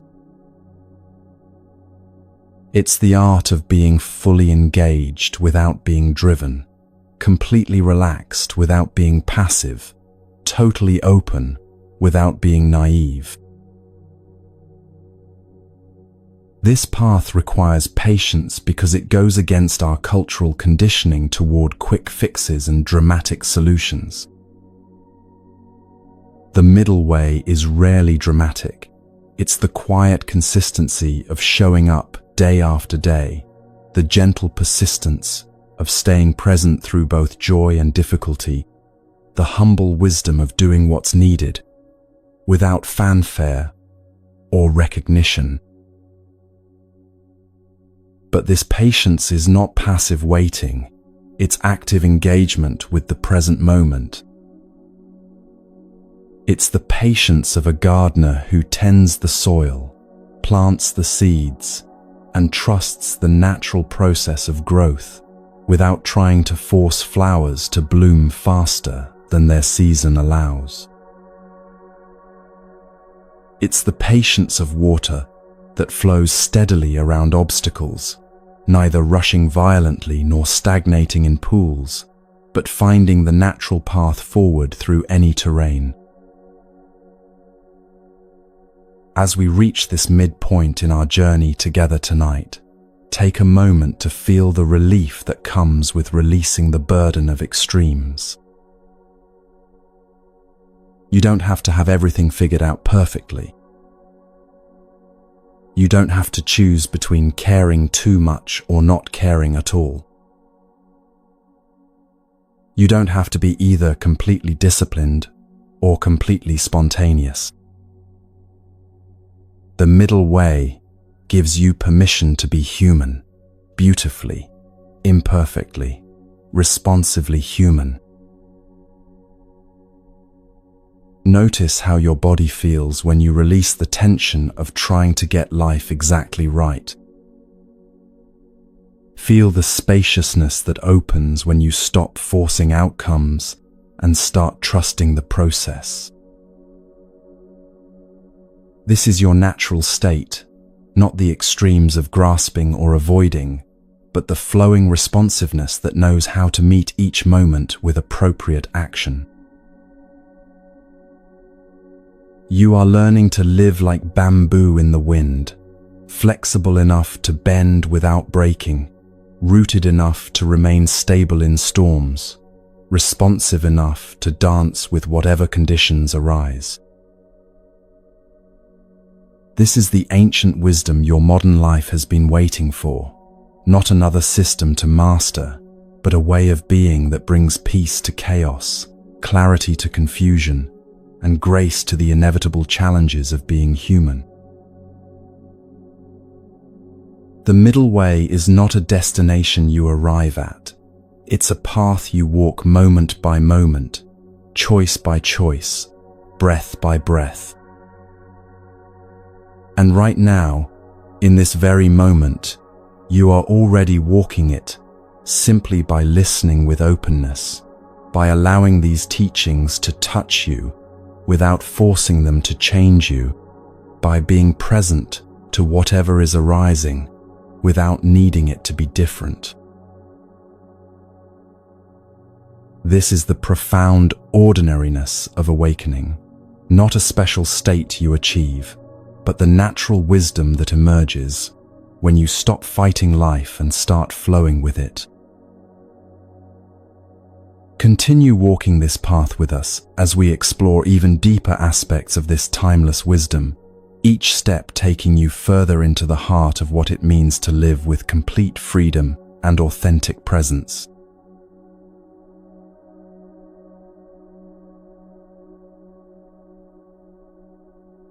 Right now, there's an ocean of feeling moving through you that you've probably been trying to control, manage, or escape your entire life. Waves of emotion rise and fall in your inner world. Anxiety about tomorrow, sadness about yesterday, anger at what shouldn't be, joy that feels too fragile to trust. You've been taught to see these emotions as problems to solve, enemies to defeat, or weaknesses to overcome. But what if I told you that your emotions are not obstacles on your path to peace? They are the very waves that can carry you there. The Buddha discovered something revolutionary about human emotions that goes against everything our culture teaches us. He realized that we don't suffer because we have difficult feelings. We suffer because we resist them, fight them, or become completely identified with them. Emotions are like weather patterns in the vast sky of your awareness. They arise naturally, move through your experience, and dissolve on their own when we stop interfering with their natural flow. Let me share with you the story of Patakara, a woman who lived during the Buddha's time and experienced what might be the deepest emotional pain imaginable. She had married against her parents' wishes and moved far from home with her husband. When she became pregnant, she wanted to return to her family for the birth, but her husband refused to make the journey. Determined to see her parents, she set out alone while he was away. Her husband followed and caught up with her just as she went into labor during a terrible storm. He tried to build her shelter, but was bitten by a poisonous snake and died instantly. Patakara gave birth alone in the storm, holding her dead husband beside her newborn child. But her suffering had only begun. The next day, she had to cross a river, swollen by the storm. Unable to carry both children at once, she left her older child on one side while she carried the baby across. But as she was returning for her older son, he thought she was abandoning him and tried to follow her into the raging water. She watched helplessly as he was swept away and drowned. Devastated beyond measure, she continued toward her parents' village with her infant, only to discover that her entire family, parents, siblings, everyone she had ever loved, had been killed when their house collapsed in the same storm. In one terrible night, she had lost her husband, both children, and every family member she had in the world. The grief drove her completely mad. She wandered naked through the streets, her infant clutched to her chest, not even noticing when the baby died in her arms. People threw stones at her, thinking she was possessed by demons. For months, she lived in this state of complete emotional dissolution, neither eating nor sleeping properly, lost in an ocean of pain so vast it seemed impossible to survive. One day, still carrying her dead infant, she stumbled into a grove where the Buddha was teaching. The crowd recoiled from this mad, filthy woman, but the Buddha looked at her with infinite compassion. "Sister," he said gently, "put down your burden and come sit with me." Something in his voice penetrated her madness. For the first time in months, she truly saw what she was carrying, her dead child, and the full reality of her losses crashed over her like a tidal wave. She began to wail with such intensity that everyone in the grove felt their hearts breaking just to hear it. But the Buddha didn't try to stop her crying or comfort her with empty words. Instead, he said something that changed her life forever. "Let the grief flow through you like water through a riverbed. Do not try to dam it up, and do not try to become the river.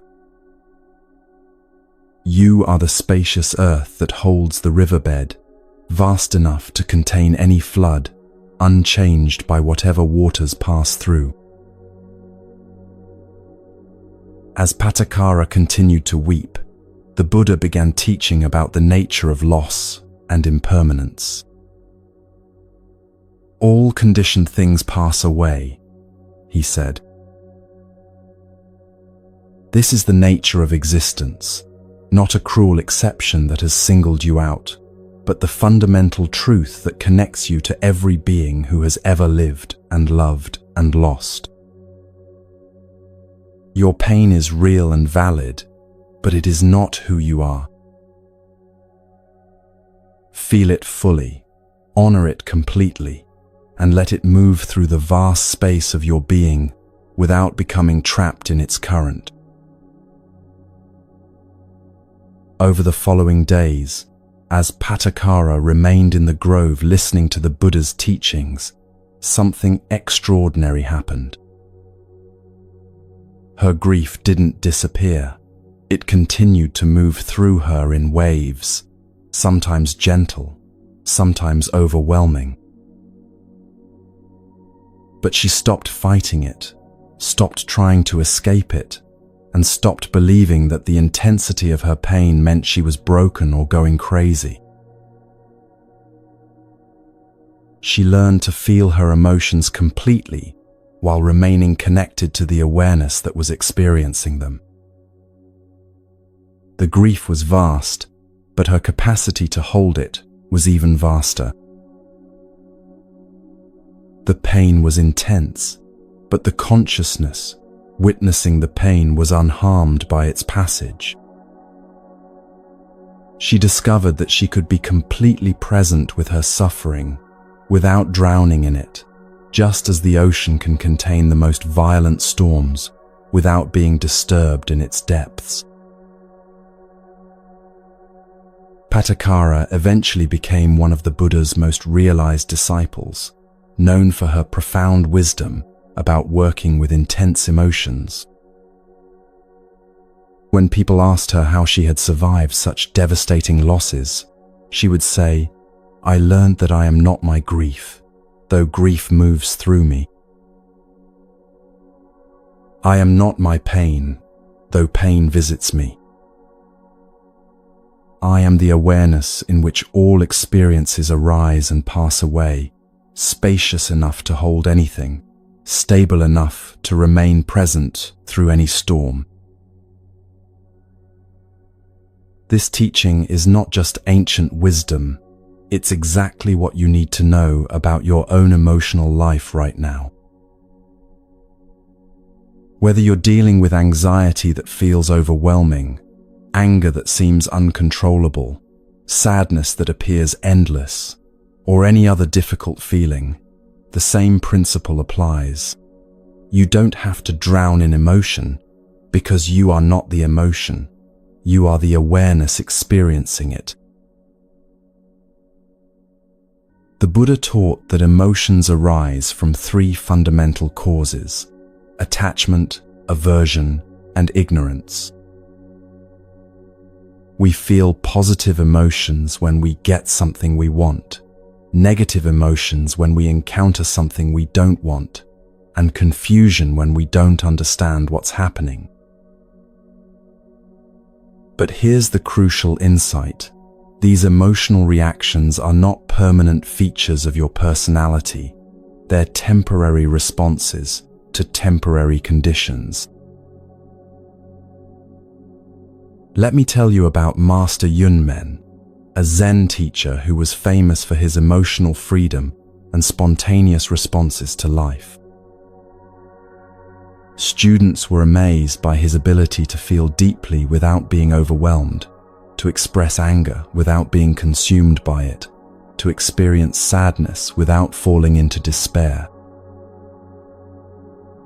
When asked about his secret, he would smile and tell this story.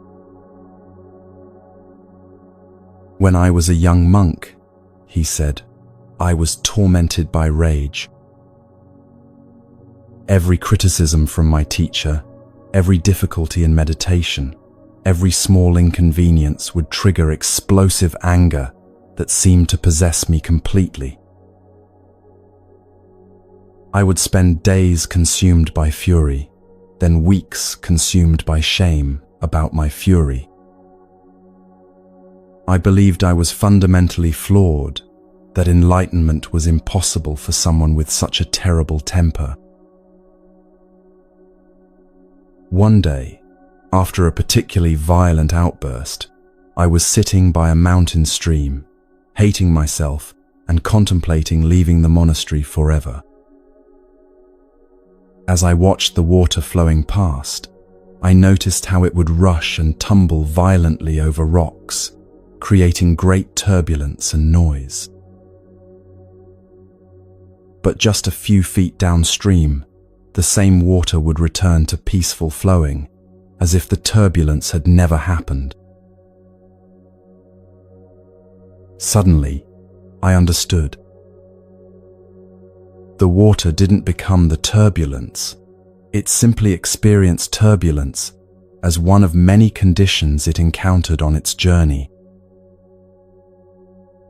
My anger was like this turbulence, intense, loud, disruptive, but temporary.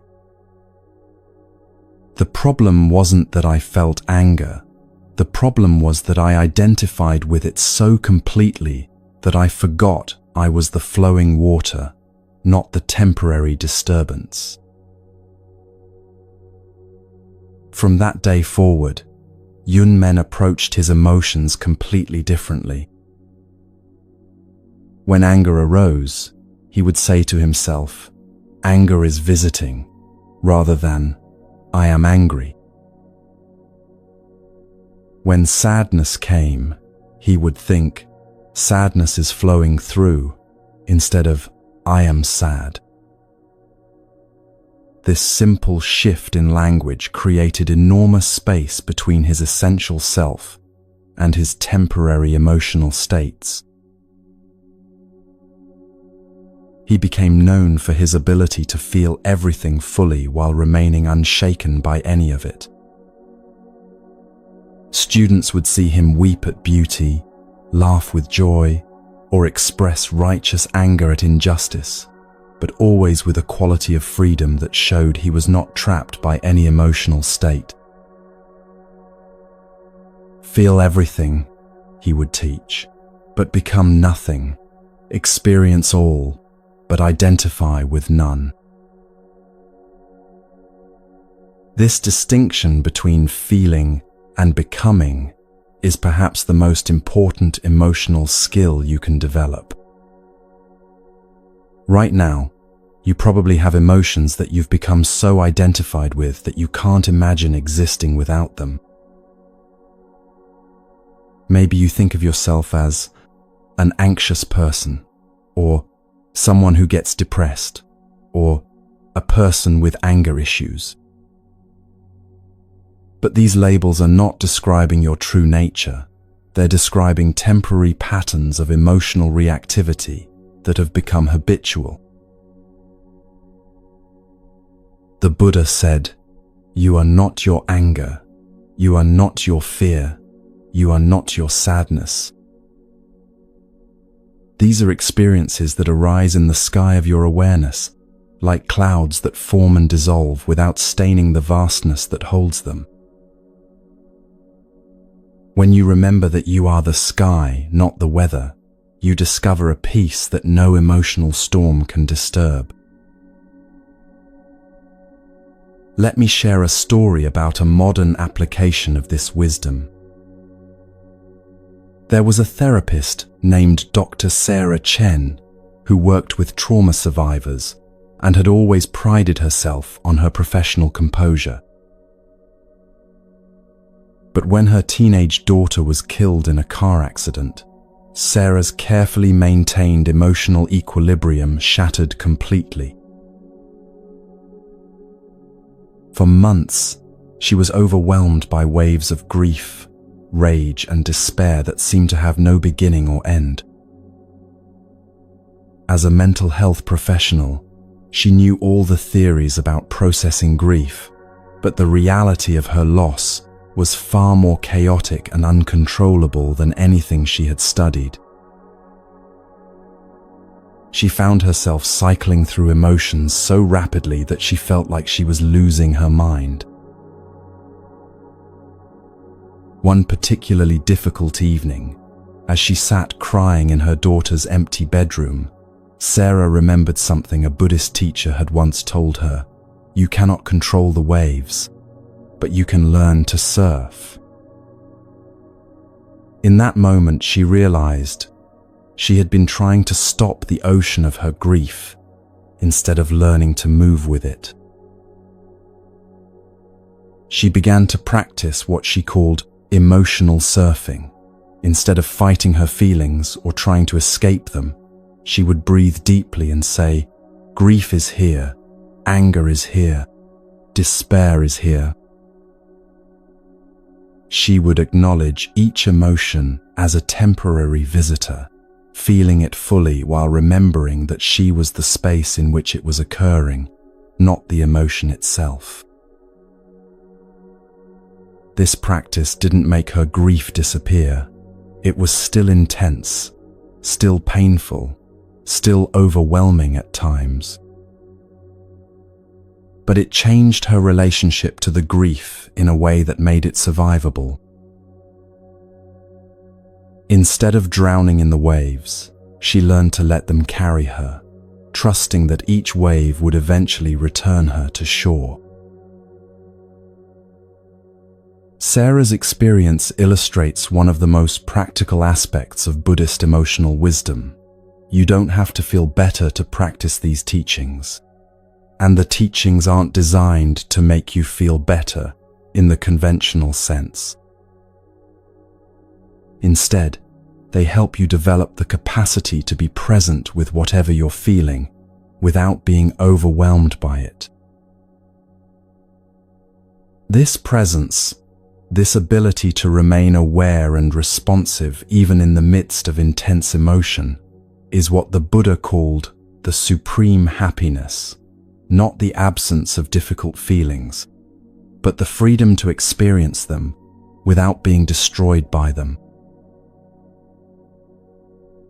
Let me teach you some practical techniques that you can use right now to work with difficult emotions in this Buddhist way. The first technique is called RAIN, and it stands for recognize, allow, investigate, and nurture. When you notice a difficult emotion arising, the first step is to recognize what's happening. Instead of getting immediately caught up in the story about why you're feeling this way, simply notice, anxiety is here, or anger is present, or sadness is arising. This recognition creates a small but crucial space between you and the emotion. The second step is to allow the emotion to be there without trying to fix it, change it, or make it go away. This doesn't mean you have to like the feeling or welcome it enthusiastically. It just means you stop adding the extra layer of resistance that says, this shouldn't be happening.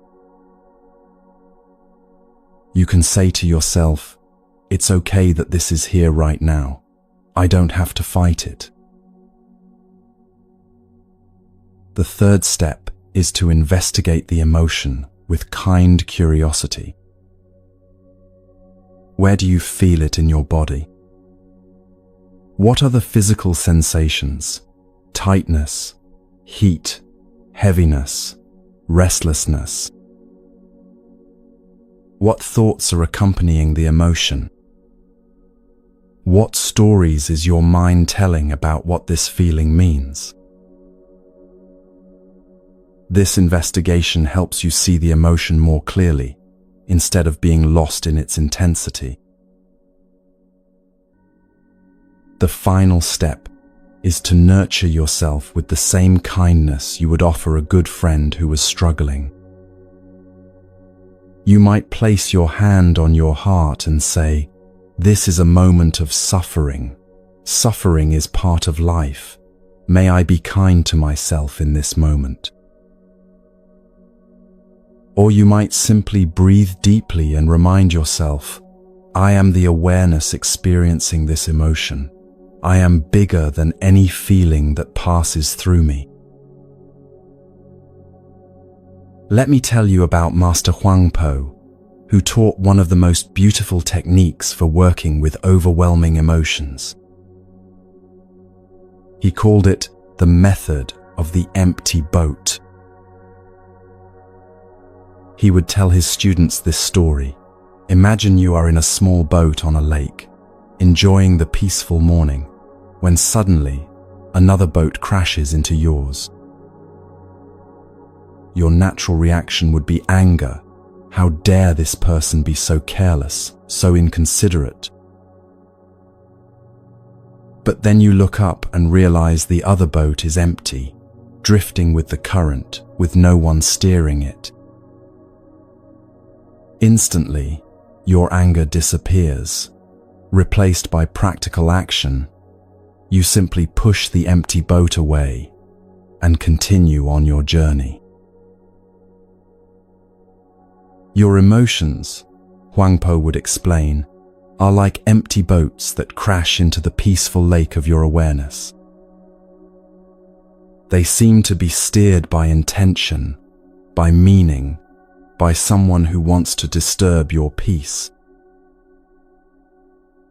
But when you look closely, you see they are empty, arising from conditions, not from any solid self or permanent cause.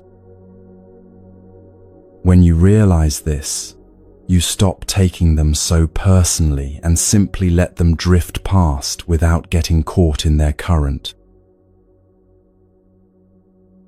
This teaching points to something profound. Most of our emotional suffering comes not from the emotions themselves, but from the stories we tell about them. We think our anxiety means we're weak, our anger means we're bad, our sadness means we're broken. But emotions are just energy moving through the body. They don't have inherent meaning until we give them meaning. Another powerful technique comes from the Tibetan Buddhist tradition and is called feeding your demons. This practice, developed by teacher Lama Tsultrim Alyon, involves personifying your difficult emotion and actually having a conversation with it. Instead of trying to get rid of the emotion, you ask it what it needs and offer to meet that need in a healthy way.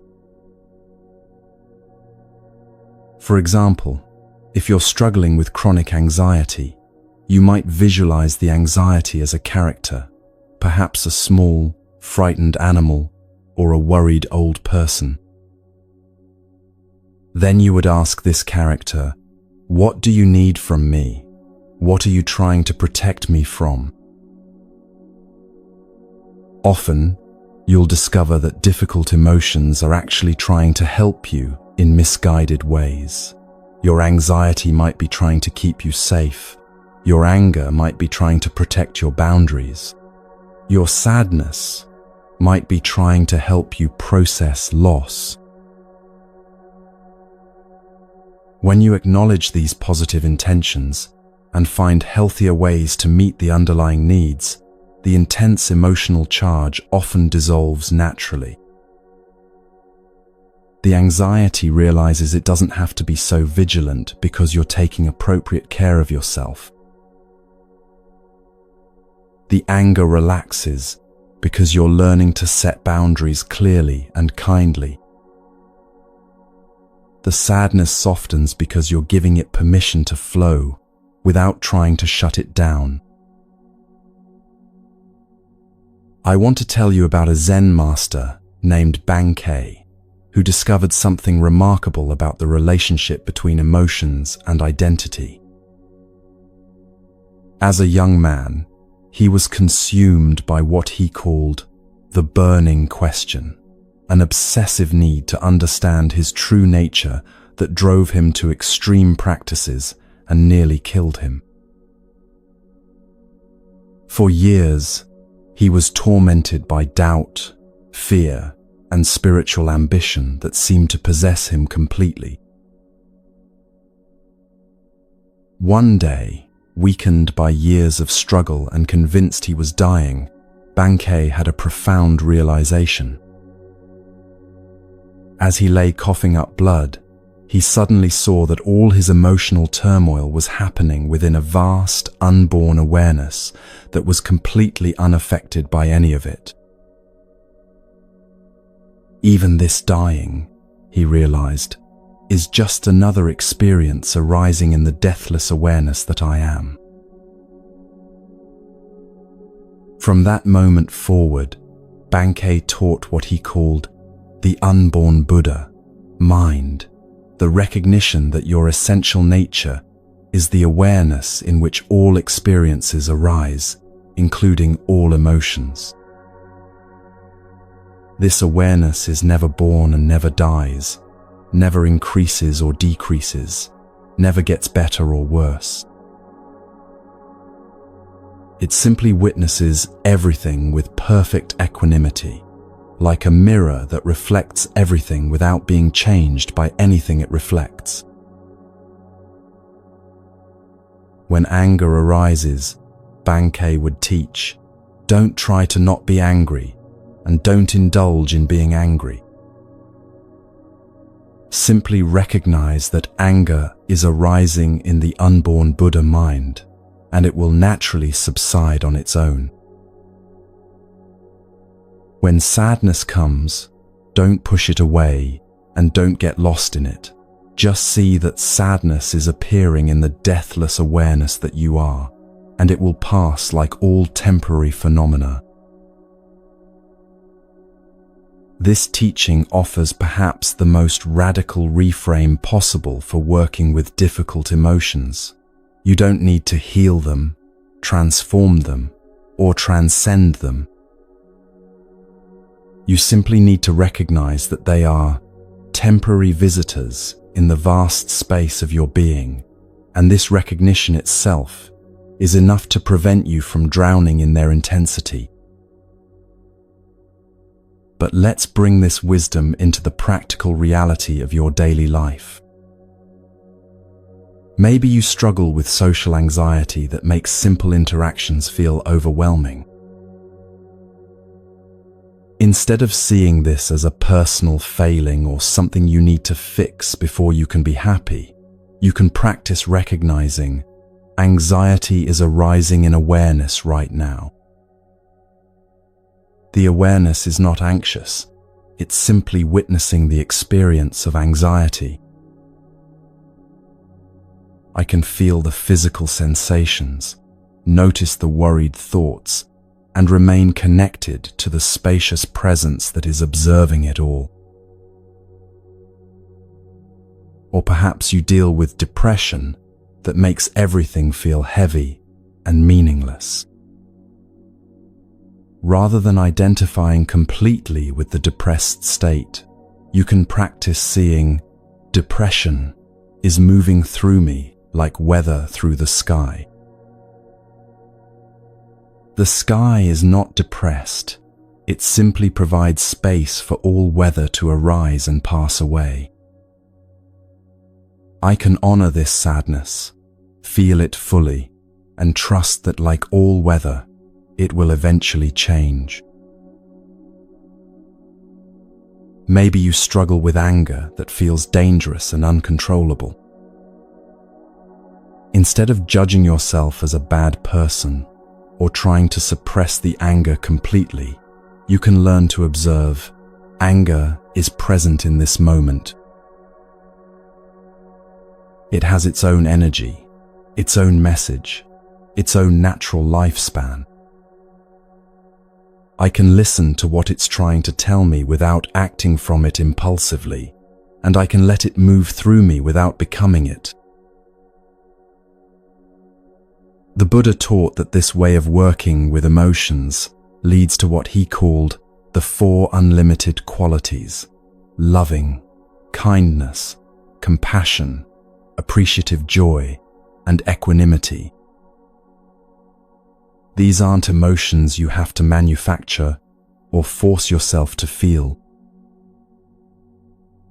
They arise naturally when you stop being trapped by emotional reactivity and start responding from the open awareness that is your true nature. Loving kindness emerges when you're no longer defended against life. Compassion flows when you understand that everyone is struggling with the same human challenge of learning to work skillfully with difficult emotions.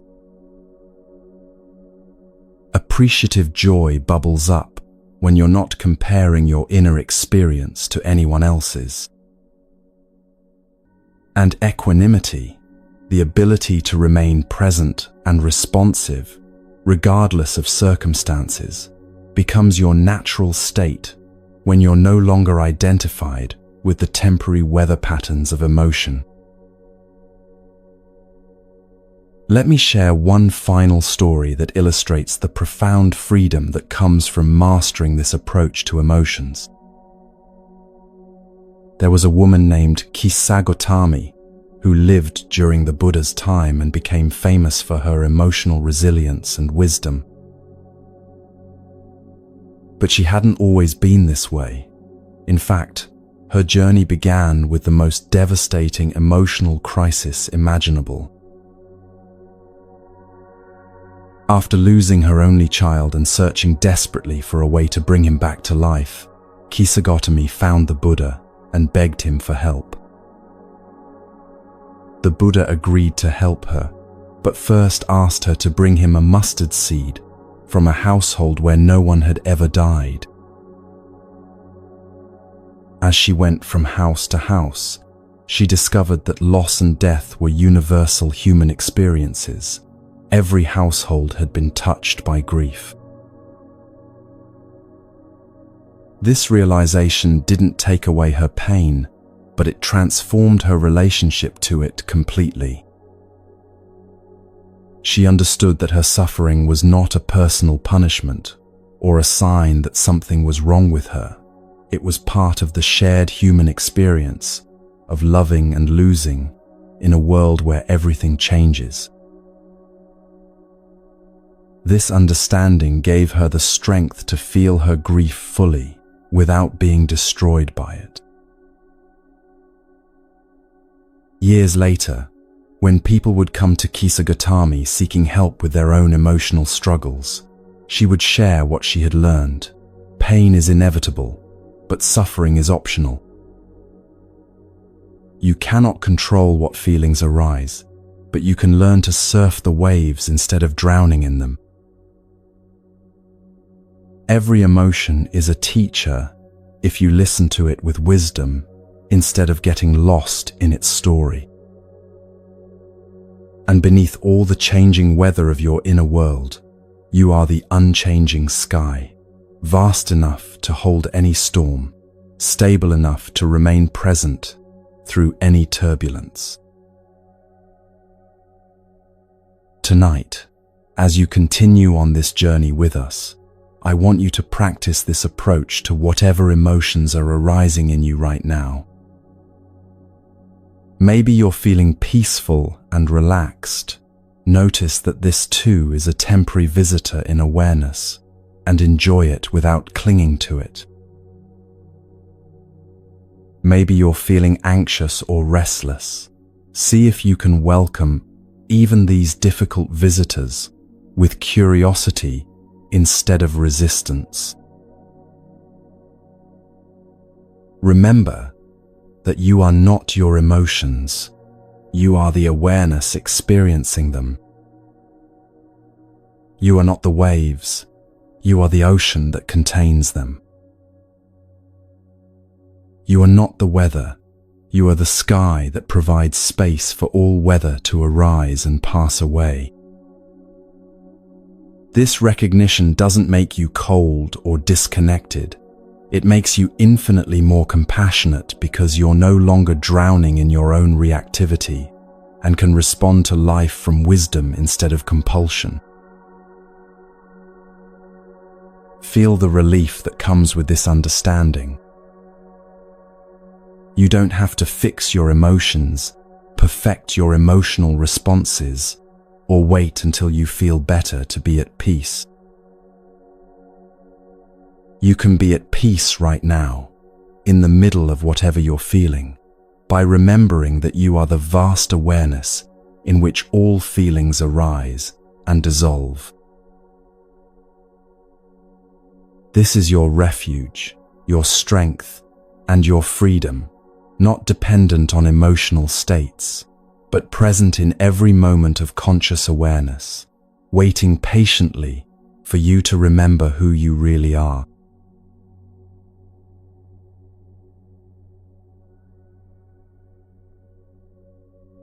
Every word you speak is a seed planted in the field of reality, and right now, you're surrounded by the harvest of every conversation you've ever had.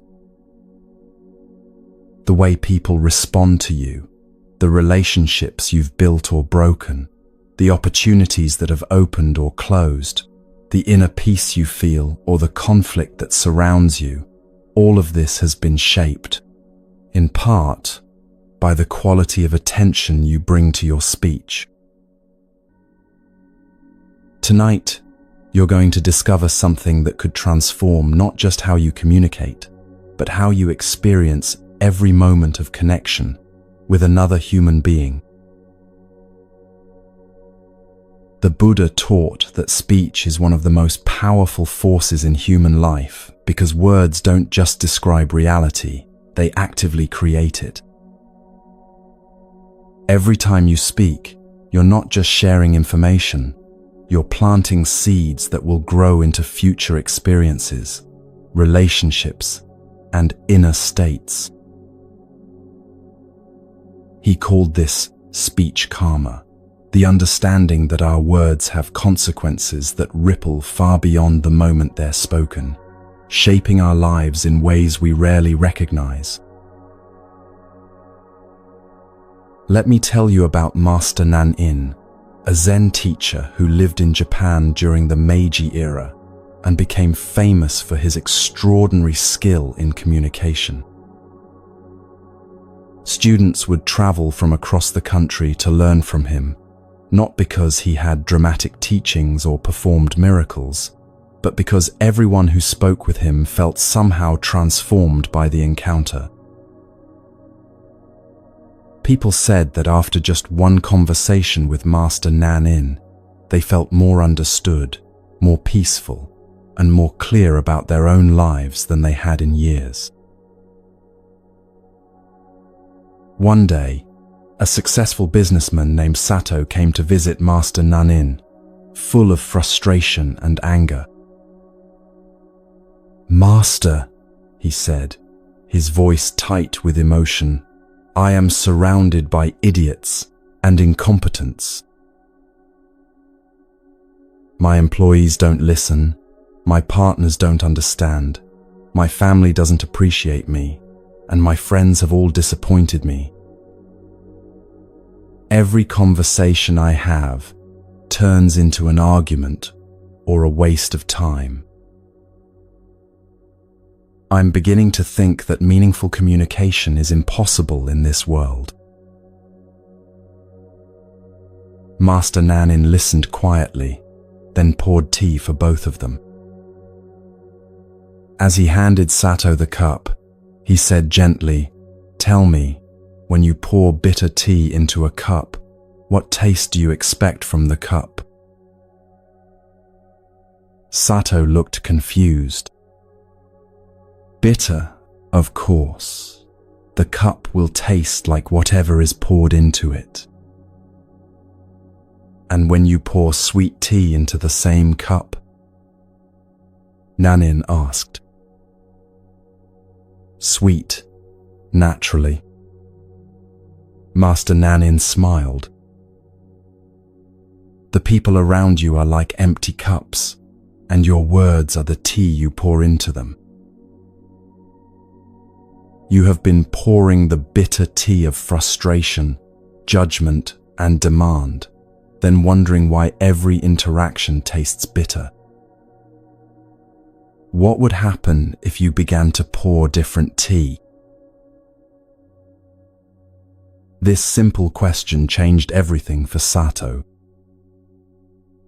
He began to pay attention to the quality of energy behind his words before he spoke. Instead of beginning conversations with what was wrong, he started by acknowledging what was working. Instead of speaking from his need to be right, he spoke from curiosity about others' perspectives. Instead of using words to control outcomes, he used them to create connection. Within weeks, Sato noticed that people were responding to him completely differently. His employees became more creative and engaged. His partners began seeking his input on important decisions. His family started sharing their real thoughts and feelings with him. The same people he had called idiots and incompetents revealed depths of wisdom and capability he had never seen before, because his bitter tea had never given them space to show their sweetness. This transformation illustrates one of the most profound Buddhist teachings about speech. The quality of our inner state, when we speak, is far more important than the actual words we use. The Buddha said, "Hatred is never appeased by hatred in this world. By non-hatred alone is hatred appeased. This is a law, eternal." This doesn't just apply to dramatic conflicts. It applies to every moment of communication in your daily life. When you speak from frustration, you create frustration in others. When you speak from fear, you evoke defensiveness. When you speak from neediness, you inspire withdrawal. But when you learn to speak from presence, from a place of inner stillness and genuine interest in connection, you create space for others to meet you with their own presence. Let me share another story about Master Ikkyu, the unconventional Zen monk who was known for his ability to communicate profound truths through the simplest words.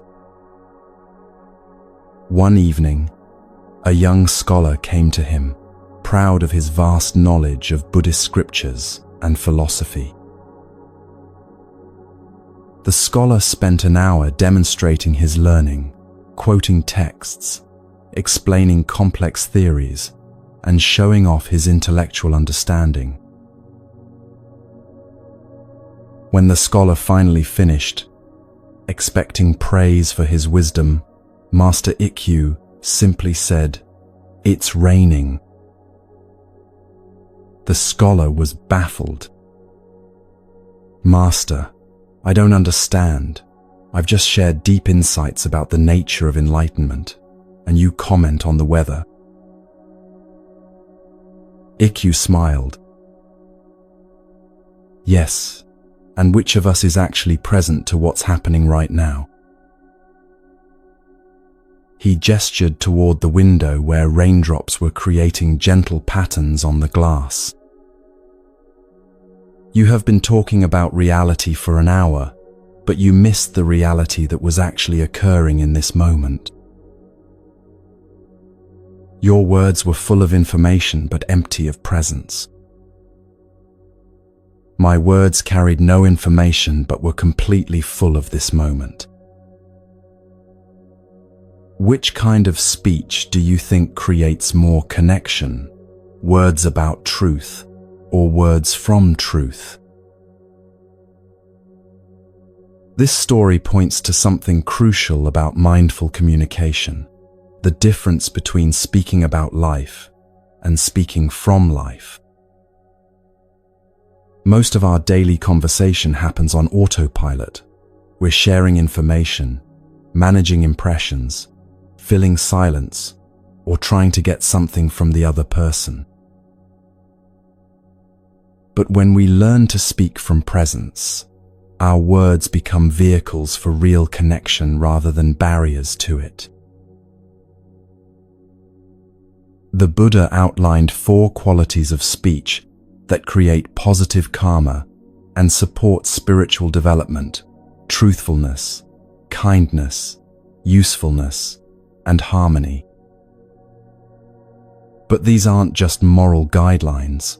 They're practical instructions for creating the kind of communication that nurtures both you and everyone you speak with. Truthfulness doesn't mean brutal honesty or sharing every thought that crosses your mind. It means speaking from what you actually know and feel, rather than from what you think you should say or what you think the other person wants to hear.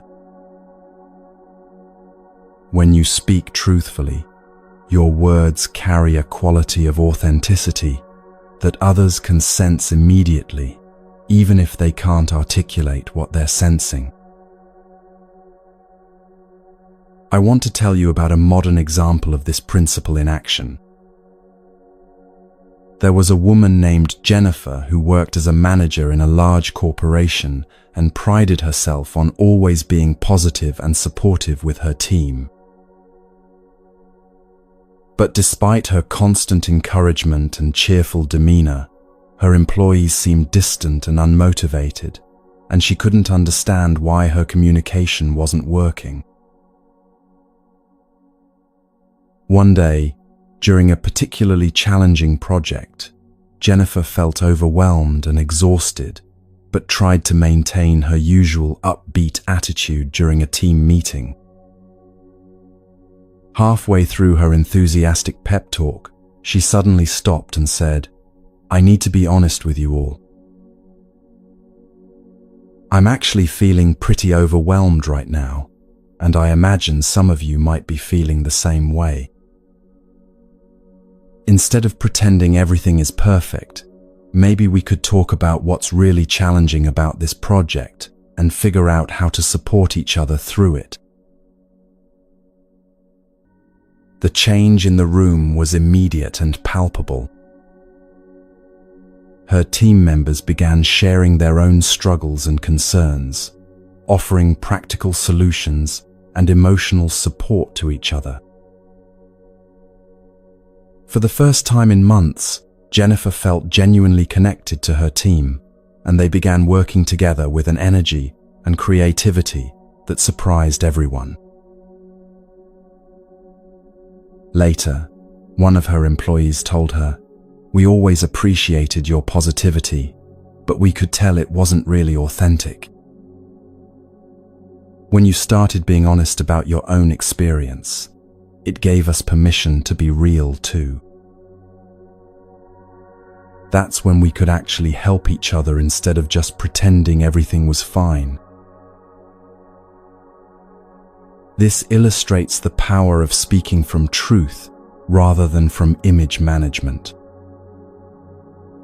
When your words come from what's actually happening in your experience, they create an invitation for others to be authentic as well.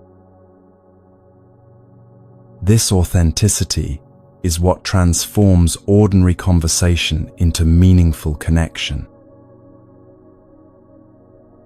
The second quality, kindness, is often misunderstood as always being nice or agreeable. But Buddhist kindness in speech is more about the intention behind your words than their surface content. You can say difficult things with kindness when your intention is to help rather than to hurt, to clarify rather than to confuse, to connect rather than to control. Master Joshu, the Zen teacher who lived to be 120, was famous for his kind but uncompromising way of responding to students' questions. People would come to him with elaborate spiritual problems, seeking complex solutions, but Joshu had a gift for cutting through confusion with startling directness. One day, a monk approached him saying, "Master, I've been meditating for years, studying scriptures, following all the rules, but I still don't feel enlightened. What am I doing wrong? What more do I need to do to find peace?" Joshu looked at him with twinkling eyes and said, "Go drink some tea." The monk was frustrated. "Master, I'm asking about the deepest questions of existence, and you tell me to drink tea. This isn't helpful." "Who is not helpful?" Joshu asked gently. "The tea that would nourish your body, the present moment that would quiet your seeking mind, or the teacher who is pointing you toward what you already have." Years later, that monk realized that Joshu's seemingly simple response was the most compassionate thing anyone had ever said to him. Instead of giving him more concepts to grasp or practices to perform, Joshu had pointed him toward the immediate simplicity of just being present to his actual experience. The kindness wasn't in the words themselves, it was in the love that wanted to free him from unnecessary complexity.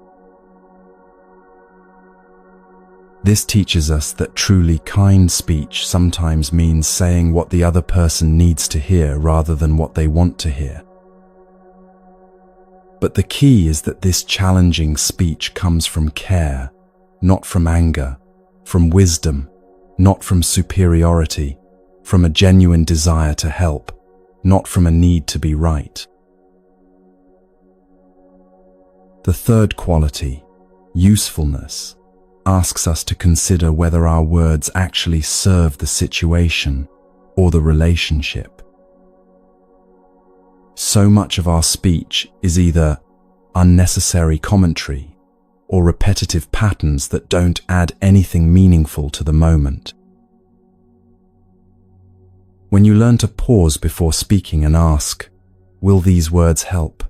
you discover how much of your usual conversation is just mental noise being shared aloud. There's a beautiful Zen story about Master Huang Po, who was known for his powerful silence as much as his profound words. A visiting scholar once spent an entire afternoon with him, expecting deep philosophical discussions, but Huang Po said almost nothing. They sat together, walked in the garden, shared tea, and watched the clouds move across the sky, all in comfortable silence.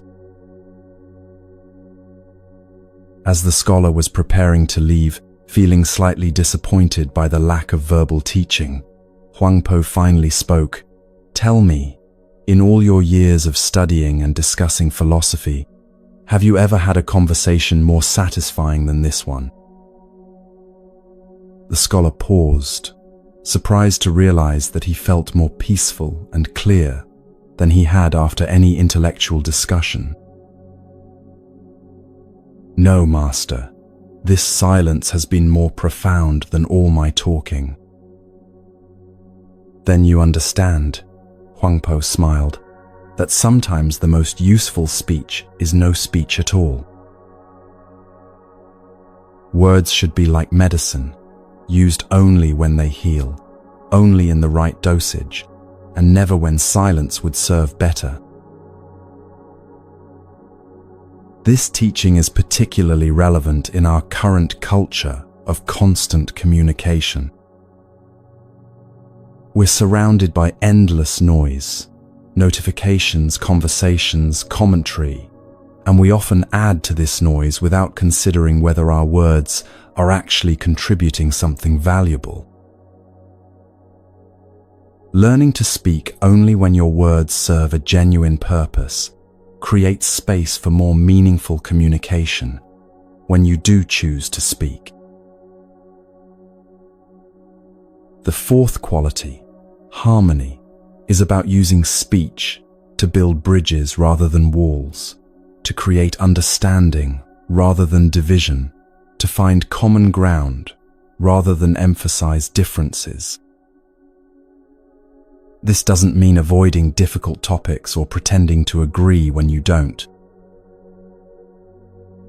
It means approaching, even challenging conversations with the intention to connect rather than to win, to understand rather than to dominate. Let me tell you about Master Yun Men, who was renowned for his ability to engage in the most heated discussions without creating enemies. One day, two monks came to him with a bitter dispute about the correct interpretation of a Buddhist text. Each was convinced the other was dangerously wrong, and their argument had been going on for weeks, creating tension throughout the monastery. Instead of taking sides or offering his own interpretation, Yun Men listened carefully to both positions. Then he said, "You are both completely right, and you are both completely wrong." The monks were baffled. "Master, how can we both be right and wrong about the same thing?" "You are both right about what the text means to you in this moment," Yun Men explained.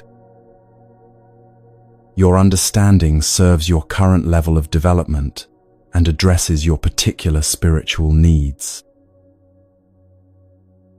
But you are both wrong in thinking that your interpretation is the only valid one, or that the other's understanding threatens the truth. He continued, "The Buddha's teaching is like water that takes the shape of whatever container holds it. When poured into a round bowl, it becomes round. When poured into a square cup, it becomes square." The teaching itself is unchanged, but it manifests differently for each person who receives it.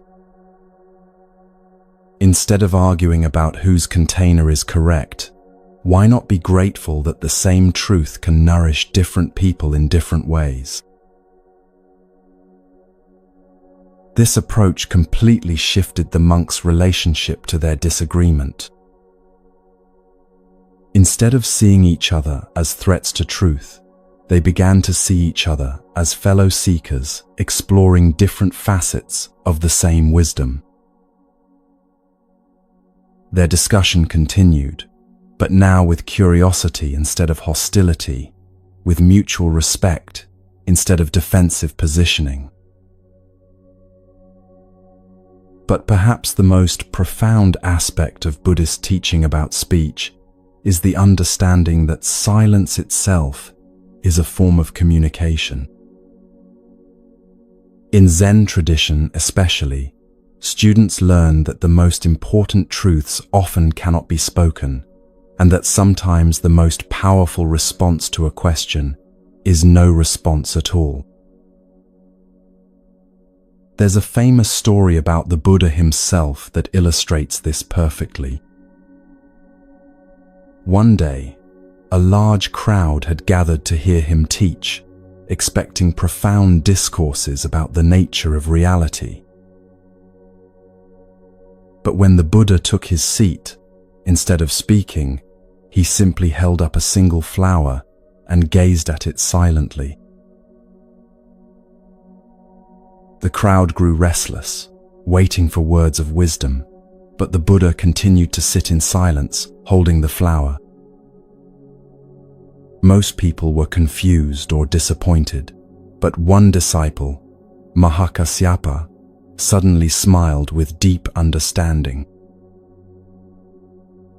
In that moment of recognition, the Buddha nodded and said, "I have the treasure of the true Dharma I, the marvelous mind of nirvana, which I now entrust to Mahakasyapa."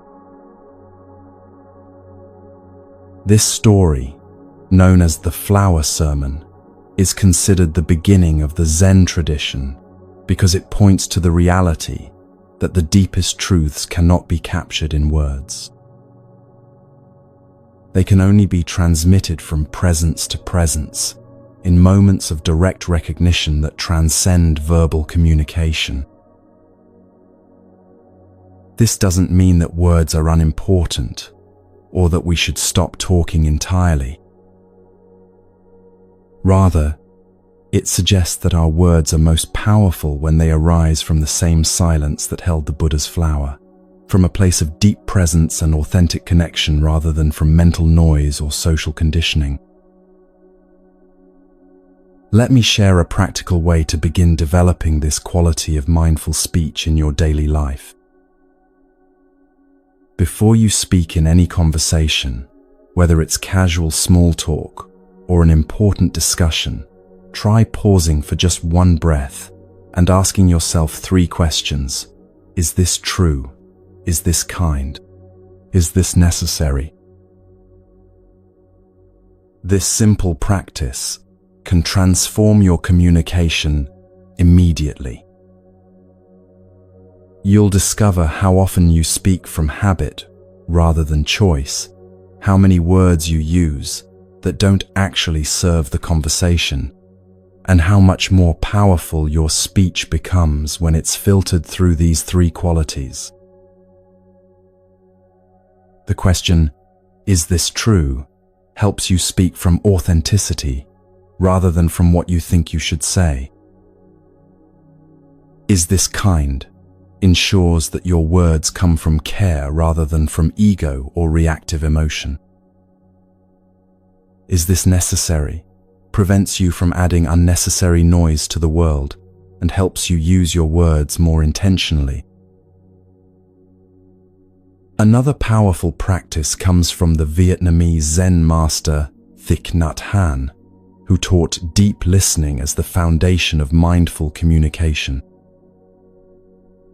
Before focusing on what you want to say, you first learn to listen with your whole being, not just to the words the other person is speaking, but to the emotions, needs, and deeper intentions beneath their words. When you listen this deeply, you naturally begin to respond rather than react. Your words come from understanding rather than from assumption, from compassion rather than from defensiveness. People can sense when they're being truly heard, and this quality of listening often does more to heal and connect than any particular words you might speak. I want to tell you about a woman named Susan who transformed her marriage by applying these principles of mindful communication. She and her husband David had been stuck in repetitive patterns of conflict for years. The same arguments about money, household responsibilities, and time management that seemed to go nowhere and left both of them feeling unheard and unappreciated. One evening, after another frustrating argument, Susan remembered something she had learned about Buddhist speech practices. Instead of continuing to defend her position or trying to make David understand her point of view, she took a deep breath and said, "I want to start over. I realize I haven't been really listening to you. I've been planning what to say next. Could you help me understand what you're actually feeling about this situation?" The shift in David's response was immediate. Instead of the defensive explanations he usually offered, he began sharing his deeper concerns and fears about their financial future. As Susan listened without preparing her rebuttal, she began to understand that his focus on budgeting wasn't about controlling her spending. It was about wanting to feel secure enough to enjoy their life together. When it was her turn to speak, Susan found that her words came from a completely different place. Instead of defending her right to spend money, she could acknowledge his need for security, while also sharing her need for some financial freedom to express generosity and spontaneity. They were able to find solutions that honored both needs, because they were finally communicating from understanding rather than from positions. Over time, this approach transformed not just their conflicts but their entire relationship. They discovered that most of their arguments had been about surface issues, but their underlying needs for security, appreciation, autonomy, and connection were actually compatible. When they learned to speak from these deeper truths, rather than from defensive strategies, they could work together as partners rather than adversaries. The Buddha taught that right speech is not just about the words you say, but about the mental state from which you speak. When your mind is agitated, angry, or grasping, even well-intentioned words can create harm. But when you speak from inner stillness, even difficult truths can be received with openness and gratitude.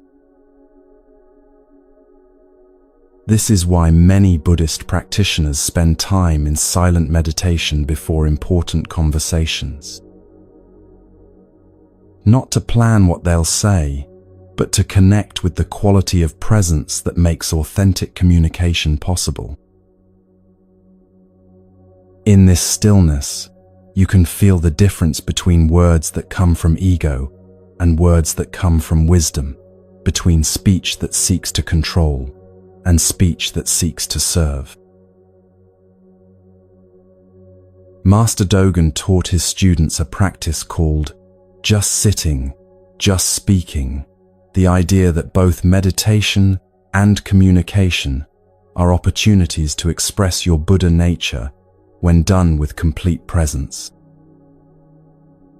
When you sit, just sit completely, he would say. When you speak, just speak completely. Don't sit while planning what to say, and don't speak while thinking about something else. Full presence in each activity is the practice. This complete presence is what transforms ordinary conversation into what Zen calls Dharma transmission, moments when truth is shared not through the content of words, but through the quality of being from which they arise. You've probably experienced this yourself, times when someone said something simple, but the way they said it touched you deeply and changed how you saw things. That transformative power didn't come from the words themselves, but from the presence behind them. As you continue listening tonight, I invite you to notice the quality of your own inner speech, the ongoing conversation in your mind that narrates your experience. This internal dialogue is also a form of speech karma, because the way you talk to yourself shapes your inner world just as powerfully as your external words shape your relationships. Are you speaking to yourself with kindness or criticism? Are your internal words truthful or distorted by fear and assumption? Are your thoughts useful, helping you navigate life skillfully? Or are they repetitive worry that serves no purpose? Do your internal conversations create harmony or conflict in your mind? When you bring the same mindfulness to your internal speech that you're learning to bring to external communication, you discover that changing how you talk to yourself naturally changes how you talk to others. The critical voice that judges everyone around you is usually the same voice that's constantly judging you. The impatient tone you use with family members often mirrors the impatience you feel toward your own mistakes and limitations. But as you learn to speak to yourself with the same kindness, truthfulness, usefulness, and harmony that you're cultivating in outer relationships, you'll find that all your communication becomes more spacious, more healing, and more authentic.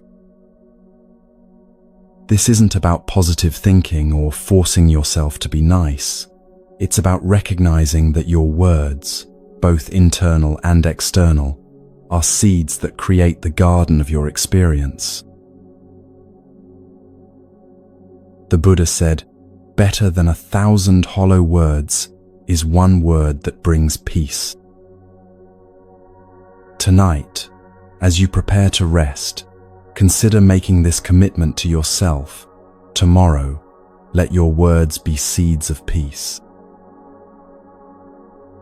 Not perfect words, not always gentle words, but words that come from presence rather than pressure, from truth rather than habit, from care rather than carelessness.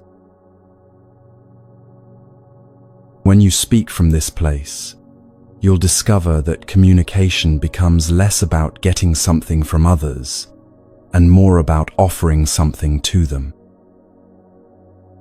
Less about defending your position and more about creating connection. Less about filling silence and more about sharing presence. This is the gift of mindful speech. It transforms every conversation into an opportunity for greater understanding, deeper intimacy, and more authentic relationship with both yourself and others. Let this understanding settle into your being as we continue our journey together. Your words have power, the power to heal or harm, to create connection or separation, to plant seeds of peace or discord. Use this power wisely. Speak from the stillness that holds all words, and let your speech become a bridge to the deeper truth that connects all beings in understanding and love.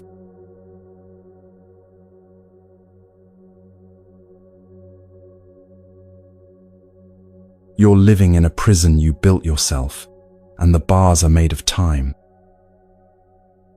Not the natural rhythm of sunrise and sunset, not the seasons that guide the earth's breathing, but the artificial urgency that whispers constantly in your mind, "Hurry up, you're behind.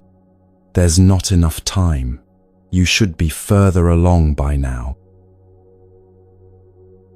This voice has convinced you that peace is somewhere in the future, that happiness is waiting for you just around the next corner, that your real life will begin once you get through this current difficulty. But what if this voice is lying? Time anxiety might be the most pervasive form of suffering in modern life, yet it's also the most invisible. You carry it in your body as tension that never fully releases, in your mind as thoughts that jump between regret about yesterday and worry about tomorrow, in your heart as a subtle sense that you're always missing something important. The Buddha saw through this illusion 2,500 years ago, and his insight can free you from a form of imprisonment that most people don't even realize they're experiencing. Consider this. Right now, in this very moment, are you lacking anything essential? Not the things you want, the better job, the perfect relationship, the solved problems, but what you actually need to be alive and aware right now. Your breath is happening without your management. Your heart is beating without your supervision. Your consciousness is present and aware without your effort. In this moment, the most fundamental requirements for existence are already fulfilled. Yet your mind probably just protested, "But what about my bills? My deadlines, my responsibilities?" These concerns feel urgent because you've been trained to live in mental time rather than natural time. Mental time is the realm of should have and need to and running out of. It's a construction that exists only in thought. Natural time is the eternal now, in which your actual life is always occurring.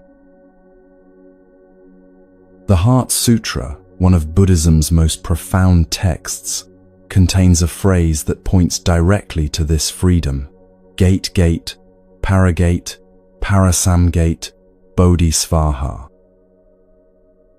It means gone, gone, gone beyond, gone completely beyond, awakening, so be it.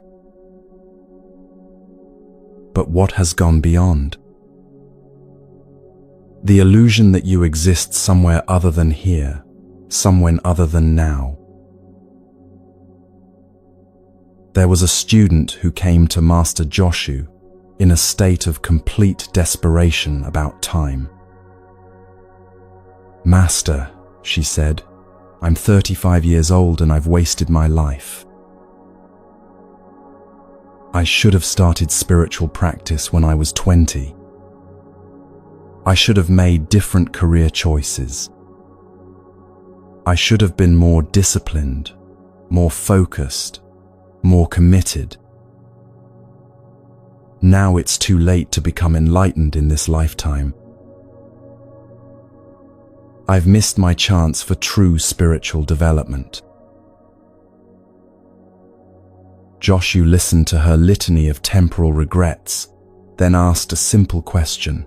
When you were 20, were you here? She looked confused. What do you mean, Master? Of course I was here when I was 20. Where is that 20-year-old now? He asked gently. She's gone, the student replied. She's in the past. And where is the 40-year-old you who will supposedly be too old for enlightenment? In the future, she said, beginning to understand.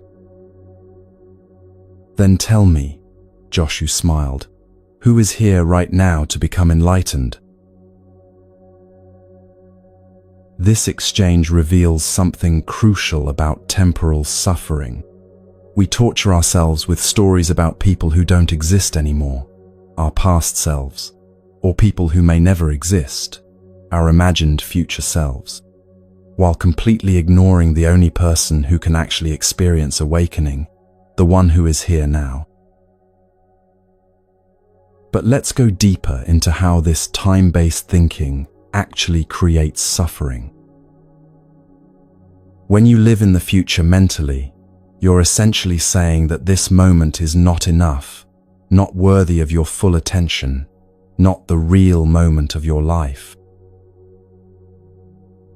You treat the present like a waiting room for a more important appointment that never comes.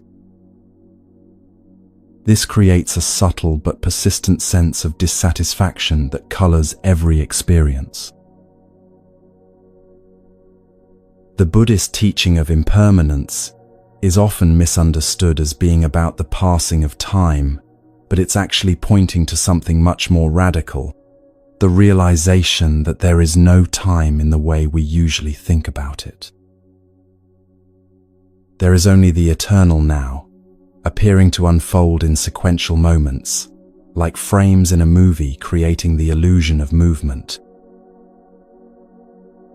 Each moment is complete in itself, lacking nothing, requiring no future moment to fulfill it. Master Huangpo expressed this beautifully when he said, "The past is already gone, the future is not yet here, and the present moment is empty of inherent existence." This emptiness he speaks of is not a void, it's the spacious awareness in which all experiences of time arise and dissolve. You are not in time, time is in you. Think about your actual experience of time right now. Can you find the past anywhere except in memory? Can you locate the future anywhere except in imagination? When you look closely, you discover that you have never actually experienced anything outside of this present moment. Every memory you have was experienced as now when it happened. Every future moment you might experience will be experienced as now when it arrives. The present is not a narrow slice between past and future, it's the entire field of experience itself. This understanding completely transforms your relationship with planning, goals, and responsibilities. You don't stop engaging with practical time. You still make appointments, plan for the future, and learn from the past. But you stop believing that your happiness, peace, or fundamental well-being depends on any particular temporal outcome. A businessman named Chen discovered this during what he thought would be the worst period of his life. His company was failing, his marriage was struggling, and he was consumed with anxiety about an uncertain future. Every day was torture, because he spent it either regretting past decisions or frantically trying to control outcomes that were largely beyond his influence. One evening, walking home through the city after another devastating day, Chen passed a small park where an old man was sitting peacefully on a bench, feeding pigeons. Something about the man's complete presence in this simple activity stopped Chen in his tracks. He sat down on the same bench and watched as the old man offered breadcrumbs with such attention and care that it seemed like the most important activity in the world. "How can you be so peaceful?" Chen finally asked. "Don't you have worries, problems, things you need to figure out?" The old man smiled. "Of course I have concerns," he said. "My health is failing. My children live far away. I don't have much money. But right now, in this moment, there are pigeons to feed. Tomorrow, there will be whatever tomorrow brings. Yesterday brought me here to this bench. But this feeding of pigeons, this is my actual life. Everything else is just stories I tell myself about life." Chen sat with this man for an hour, not talking much, just watching the pigeons and feeling something in his chest gradually unclench. For the first time in months, he wasn't mentally rehearsing business strategies or worrying about his marriage. He was simply present to the reality of sitting on a bench in the evening air, watching birds receive food from a kind stranger. When he finally got home, Chen's external circumstances hadn't changed. The same problems were waiting for him. But his relationship to them had shifted completely. Instead of being overwhelmed by the entire future, he could focus on what actually needed his attention today. Instead of being paralyzed by regret about past mistakes, he could learn from them and take the next appropriate action. He had found what the Zen masters call one mind, complete presence to what is actually happening now.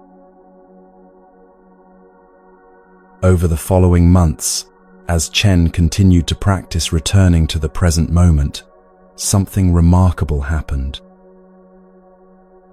His business problems didn't disappear, but he approached them with clearer thinking and less emotional reactivity. His marriage didn't become perfect, but he and his wife could address their actual issues instead of fighting about imaginary future scenarios or past resentments. He discovered that presence isn't passive, it's the most active and effective way to engage with life, because it allows you to respond to what's actually happening rather than what you think is happening.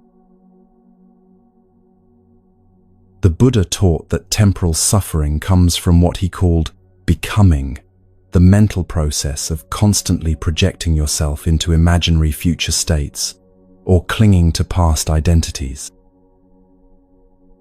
I will be happy when, I was better when, I should be, I used to be. All of these thoughts pull your attention away from the postimo, only place where you can actually live, create, love, or find peace.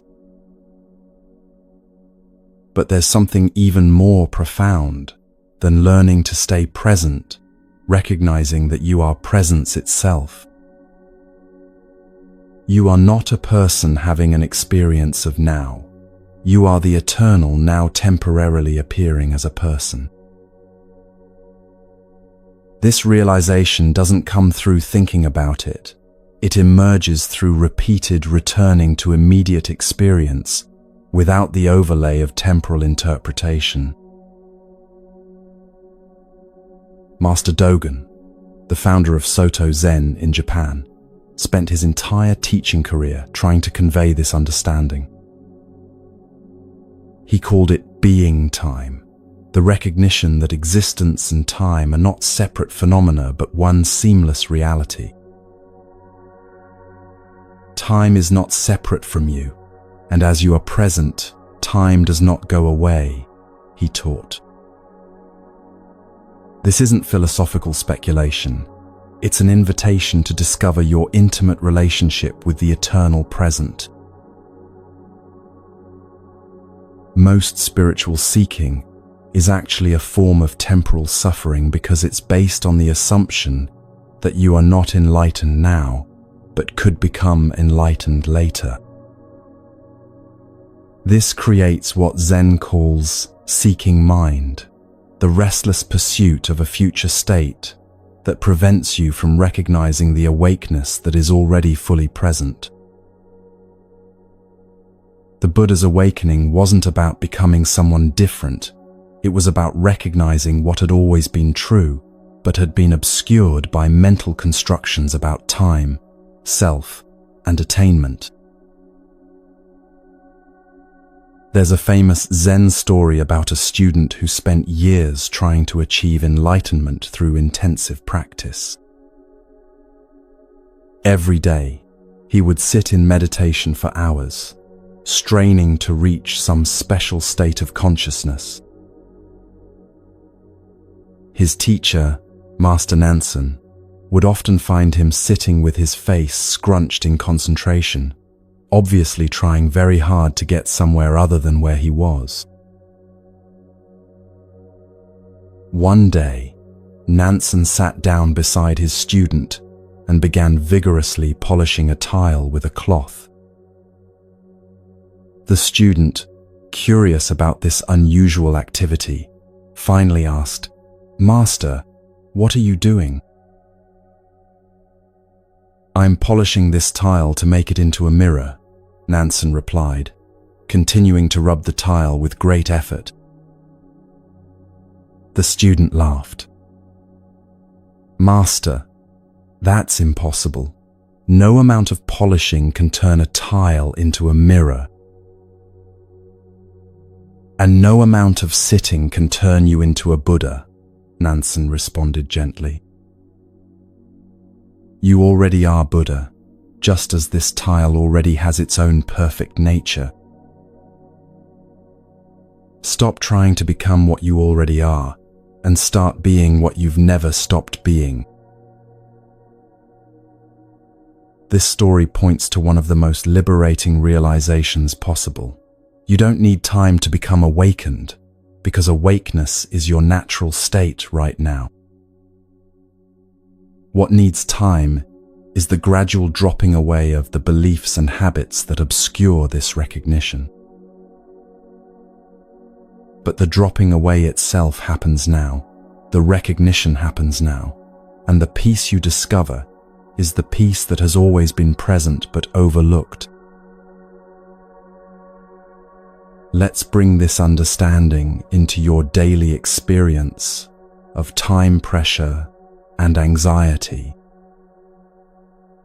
Notice how much of your stress comes not from what's actually happening, but from mental stories about what should be happening, what might happen, or what should have happened differently. The actual task in front of you might be simple and manageable, but it becomes overwhelming when you load it with temporal meaning. "I should have started this earlier. I'll never finish in time. This is taking too long. I'm falling behind." These thoughts create what psychologists call time distortion, the experience of time moving too fast when you're anxious about deadlines, or too slowly when you're bored or waiting. But when you're completely present to an activity, time seems to flow naturally, without the friction of resistance or the pressure of urgency. You enter what modern psychology calls flow state, what Zen has always known as just being naturally present to what you're doing. The practice is surprisingly simple. Whenever you notice yourself suffering about time, pause and ask, what is actually happening right now? Not what should be happening, not what you're worried might happen, but what is occurring in this immediate moment. Usually you'll discover that right now you're fine. Right now, you have what you need to take the next step. Right now, you're not actually behind or ahead. You're simply here, alive, aware, and capable of responding to whatever is present. This doesn't mean becoming irresponsible or ignoring practical time management. It means distinguishing between functional planning and psychological suffering about time. You can make a schedule, set goals, and work toward outcomes while maintaining the understanding that your well-being doesn't depend on any particular temporal result. Master Bankei taught what he called the unborn Buddha mind, the recognition that your essential nature was never born and will never die, existing in a timeless dimension that is always accessible now. He would tell students, "You are already perfect, complete, and lacking nothing. The only thing that needs to change is your belief that you need to become something different in the future." This recognition transforms everything about how you approach change and growth. Instead of trying to become enlightened, healthy, successful, or happy, you discover these qualities as expressions of your true nature that become visible when you stop obscuring them with temporal anxiety. Growth happens naturally when you're present. Healing occurs when you stop fighting what is, and success emerges when you're fully engaged with your current circumstances rather than mentally living in desired future outcomes. But what about legitimate concerns about the future? What about planning, saving money, preparing for challenges? The Buddhist approach doesn't eliminate practical engagement with sequential time. It eliminates suffering about sequential time. You can plan for the future from presence, make decisions from clarity rather than anxiety, and take appropriate action without being driven by temporal compulsion. There was a farmer in ancient China who exemplified this balance perfectly.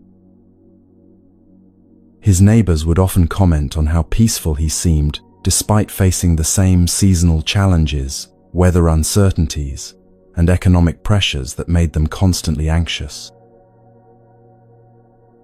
When asked about his secret, the farmer would say, "I plant seeds when it's planting season, tend crops when it's tending season, and harvest when it's harvest season. I don't plant seeds while worrying about the harvest, and I don't harvest while regretting how I planted." Each season has its own work and its own completion. This farmer understood what the Buddha called right action in right time, engaging fully with what each moment requires, without mental interference from other moments.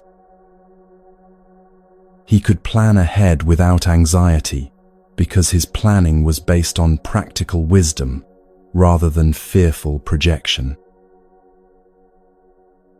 He could learn from past seasons without regret because he understood that each season's choices were made with the information and circumstances available at that time.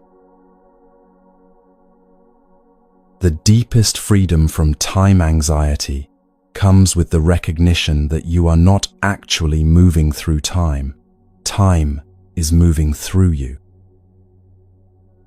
You are the eternal witness of temporal experience, the unchanging awareness in which all change occurs. This awareness has never been young or old, never been behind schedule or ahead of schedule, never been running out of time or having too much time. It simply is, timelessly present to whatever temporal experience is arising. When you rest in this understanding, you can engage with time-based activities without being enslaved by time-based thinking. You meet deadlines without deadline anxiety. You age without aging anxiety. You face an uncertain future without future anxiety. Not because you don't care about outcomes, but because you've found your ground in something that doesn't depend on outcomes, the timeless presence that you are. Master Yunmen was once asked, "What is Buddha?" His famous reply was, "A dried shit stick," a reference to the humble tool used for cleaning in ancient Chinese outhouses. This shocking answer wasn't meant to be disrespectful. It was pointing to the Buddha nature that exists equally in the most sacred and most mundane moments, in the most spiritual and most ordinary activities.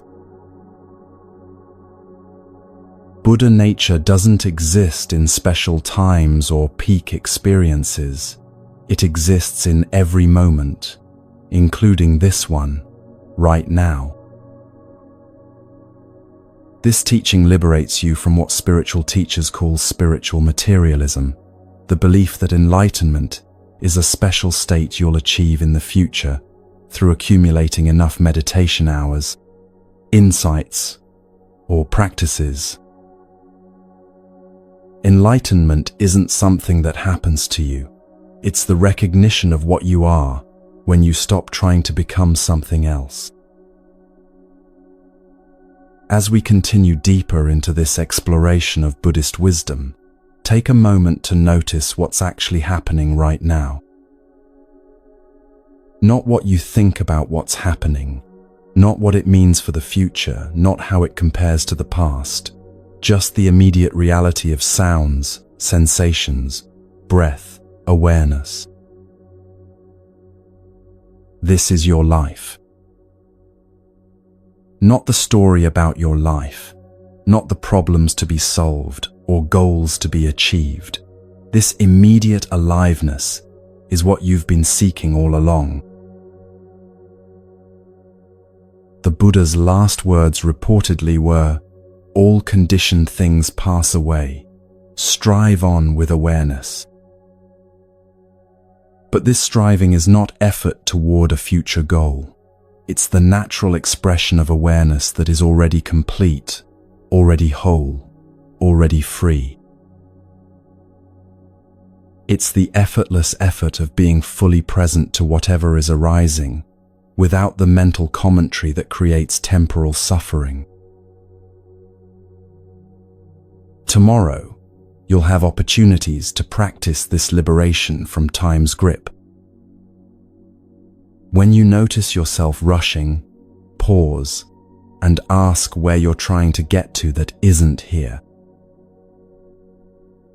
When you feel behind schedule, remember that you can only ever be where you are. When anxiety about the future arises, return to the breath that is happening now, the feet that are touching the ground now, the awareness that is present now. This isn't a practice to perfect over time. It's a recognition that's available in every moment, including moments when you forget it completely. The forgetting is also part of the perfection. because it gives you endless opportunities to remember that there's nowhere to go and nothing to become. You are already here, you have already arrived, and the peace you seek in the future is the peace that's been present all along, patiently waiting for you to stop searching long enough to notice it. Let this understanding settle into your bones as we prepare to explore even deeper dimensions of this ancient wisdom. Time is not your enemy or your master. It's simply another appearance in the vast space of present awareness that you are. Rest in this timeless dimension while engaging gracefully with temporal activities, and discover the profound ordinariness of living in eternity disguised as now.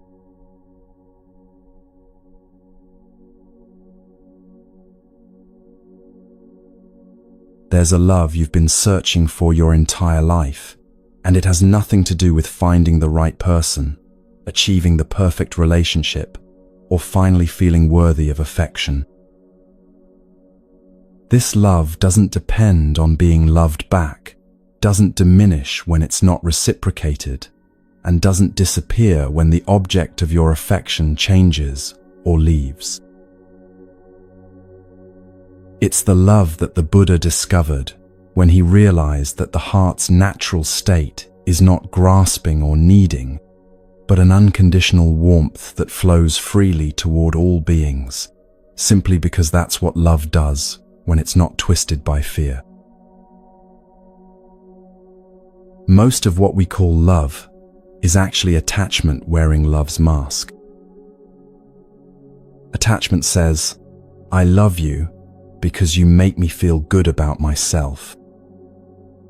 Love says, "I want you to be happy, even if that happiness doesn't include me."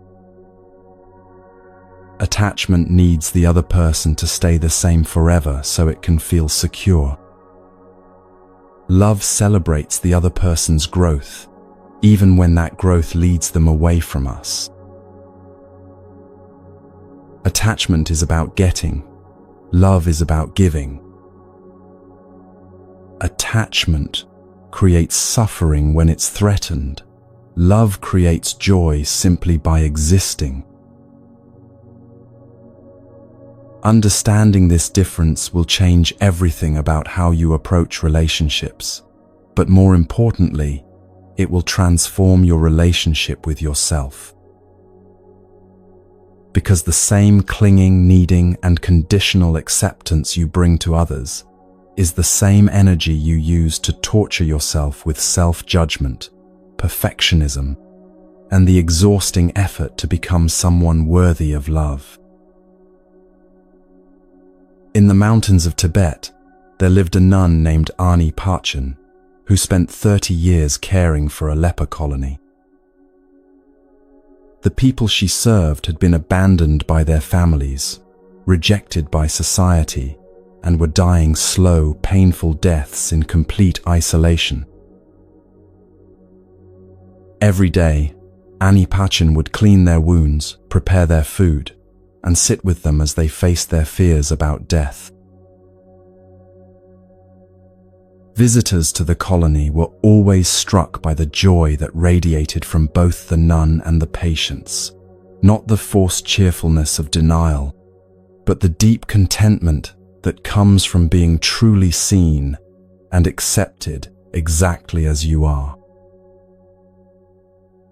One day, a wealthy merchant came to the colony, hoping to make a large donation, and was shocked by what he witnessed. Instead of the grim suffering he expected, he found Ani Parchin laughing with a man whose face was severely disfigured, gently teasing him about his terrible jokes while carefully bandaging his lesions. The merchant watched as she moved from person to person, bringing the same quality of complete presence and genuine affection to each one, regardless of how advanced their illness or how difficult their personality. "Sister," the merchant finally asked, "how can you love these people so freely? They can give you nothing in return. No status, no wealth, no comfort. Many of them are bitter and angry from their suffering. Some are not even grateful for your care.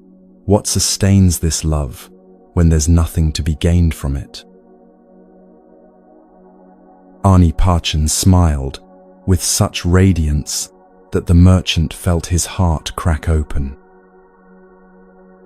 "You misunderstand the nature of love," she said gently. "I don't love them to get something from them. I love them because love is what I am when I'm not protecting myself from life. These beautiful beings give me the greatest gift possible. They let me discover that my heart is not a small, needy thing that requires feeding, but a vast space that becomes fuller the more it gives away. I am not loving them. Love is expressing itself through me when I stop blocking it with fear. This is the essence of what Buddhists call metta, loving, kindness that flows without conditions, without agenda, without the need for reciprocation. Metta is not an emotion you generate or a feeling you try to manufacture. It's the natural radiance of the heart when it's not contracted by attachment, aversion, or the belief that love is a limited resource that must be carefully rationed. The practice of metta traditionally begins with yourself, and this is where most people discover how conditional their self-love really is. Try this right now. Place your hand on your heart and say, "May I be happy. May I be peaceful. May I be free from suffering." Notice what happens in your mind. Does a voice arise that says, "But first you need to fix this about yourself," or "You don't deserve happiness until you accomplish that," or "You can't be peaceful while you still have these problems"? These voices reveal the conditional nature of your relationship with yourself, the ways you withhold love, acceptance, and kindness from yourself until you meet some imaginary standard of worthiness. But metta doesn't wait for worthiness because it recognizes that your fundamental nature is already worthy of love, not because of what you've done or achieved, but because you exist. Your capacity for awareness, for feeling, for connection, this is inherently precious and deserving of kindness, regardless of your mistakes, limitations, or areas of growth. Master Huineng, the sixth patriarch of Zen, taught that the Buddha nature, the capacity for love, wisdom, and awakening, is equally present in all beings, like the sun that shines on saints and sinners alike. In the Buddha nature, he said, there is no difference between the enlightened master and the suffering beginner, between the generous and the selfish, between the pure and the impure. All are expressions of the same fundamental awareness, temporarily forgetting their true nature, but never losing it. This understanding revolutionizes how you love others, because you stop trying to love them into being different and start loving them as expressions of this same Buddha nature that might be temporarily obscured, but is never absent. The person who hurt you, the family member who disappoints you, the stranger who annoys you, they all carry this same essential goodness, even when their behavior doesn't reflect it. But let's be practical about this. How do you love someone who has caused you pain without being naive about their behavior? How do you maintain healthy boundaries while keeping your heart open? How do you love freely without losing yourself in codependency or people-pleasing?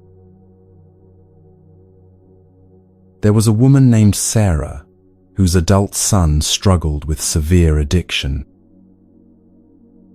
For years, she had swung between enabling his destructive behavior out of love and cutting him off completely out of frustration. Neither approach helped him heal, and both left her feeling like she was either betraying her maternal love or betraying her own well-being. Everything changed when Sarah learned to distinguish between loving her son and being attached to specific outcomes for him.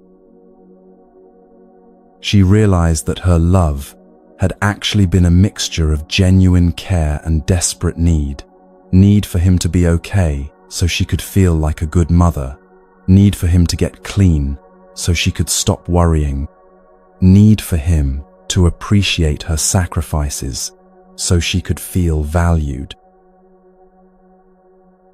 These needs were understandable, but they weren't love. They were attachment disguised as love. Through working with a Buddhist teacher, Sarah learned to practice what's called fierce compassion, love that's strong enough to say no when necessary, boundaries that are maintained not from anger, but from clarity, and support that doesn't enable harm. She could wish for her son's happiness and recovery while accepting that his choices were ultimately his own. She could offer help when it was genuinely helpful while refusing to participate in his self-destruction. She could feel deep sadness about his suffering without taking responsibility for fixing it. This shift didn't happen overnight, and it wasn't easy. There were many moments when Sarah's old patterns of anxious attachment would resurface, when she would lie awake at night worrying about where he was sleeping or whether he was safe. But gradually, she discovered that she could hold these worries with compassion for herself while not letting them drive her actions. She could feel the pain of watching someone she loved make destructive choices without believing that her pain meant she needed to rescue him. The breakthrough came when Sarah realized that her attachment to her son's recovery had actually been preventing her from truly loving him. Her desperation for him to change had made it impossible for her to see him clearly, to appreciate the parts of him that were already whole and beautiful, or to trust his own capacity for healing. When she released her grip on needing him to be different, she could finally love him exactly as he was, not as approval for his choices, but as recognition of his inherent worth that existed independently of his behavior. This unconditional love didn't make her passive or permissive. In fact, it made her stronger and clearer in her boundaries because she was no longer acting from fear and need. She could say, "I love you and I won't give you money for drugs," without anger or guilt. She could say, "You're always welcome in my heart, but you're not welcome in my home while you're using," without feeling like she was betraying her maternal role. Love without attachment is not love without strength. It's love with the kind of strength that comes from clarity rather than desperation. But metta extends far beyond personal relationships.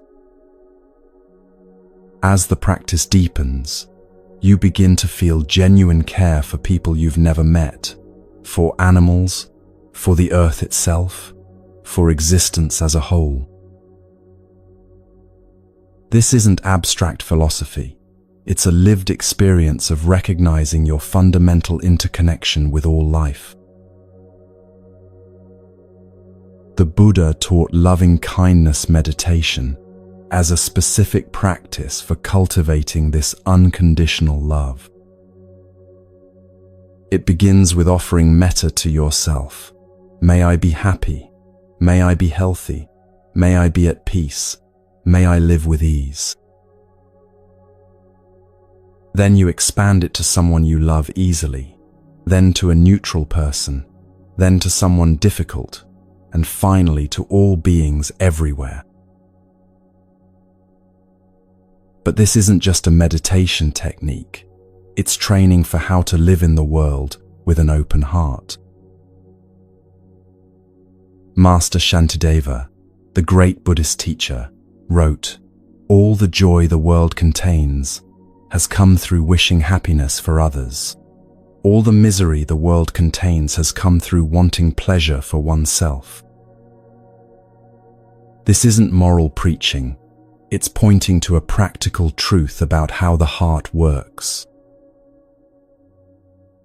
When you're focused on getting love, approval, or happiness from others, you create the anxiety and dissatisfaction of need. When you're focused on offering love, understanding, or kindness to others, you discover the joy that comes from the heart's natural generosity. But what about romantic love? How does this understanding apply to intimate partnerships, where attachment often feels like the very essence of love? This is where the teaching becomes most challenging and most transformative. There was a couple, David and Maria, who had been married for 15 years and were on the verge of divorce. Their relationship had become a battleground of mutual expectations, disappointments, and the exhausting effort to make each other into the partner they thought they needed.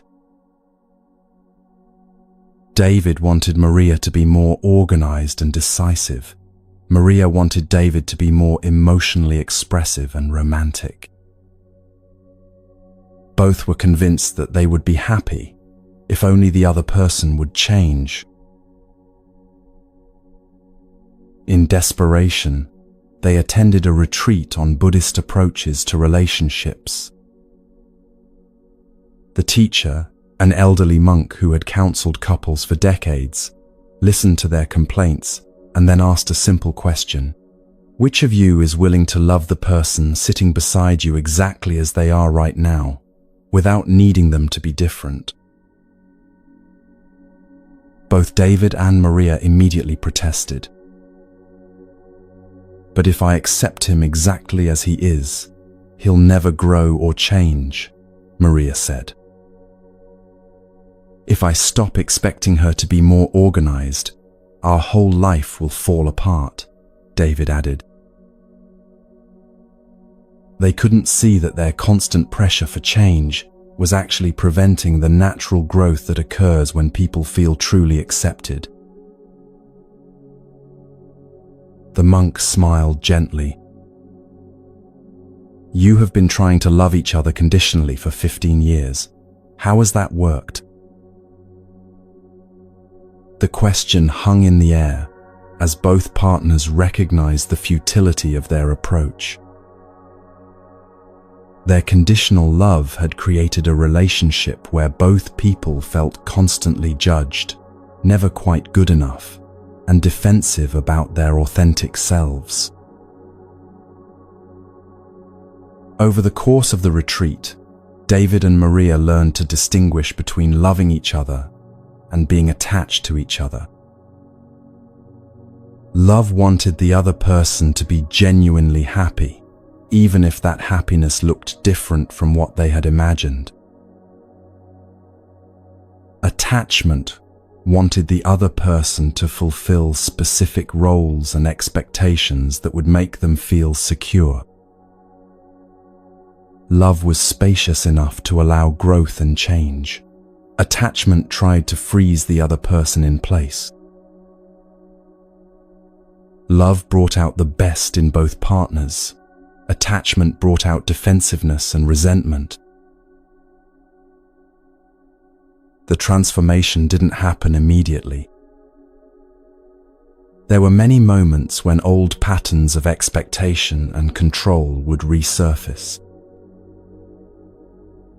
But gradually, as each partner experienced what it felt like to be loved without conditions, they began to relax into their authentic selves. David discovered that when he wasn't being pressured to be more emotional, his natural warmth could emerge organically.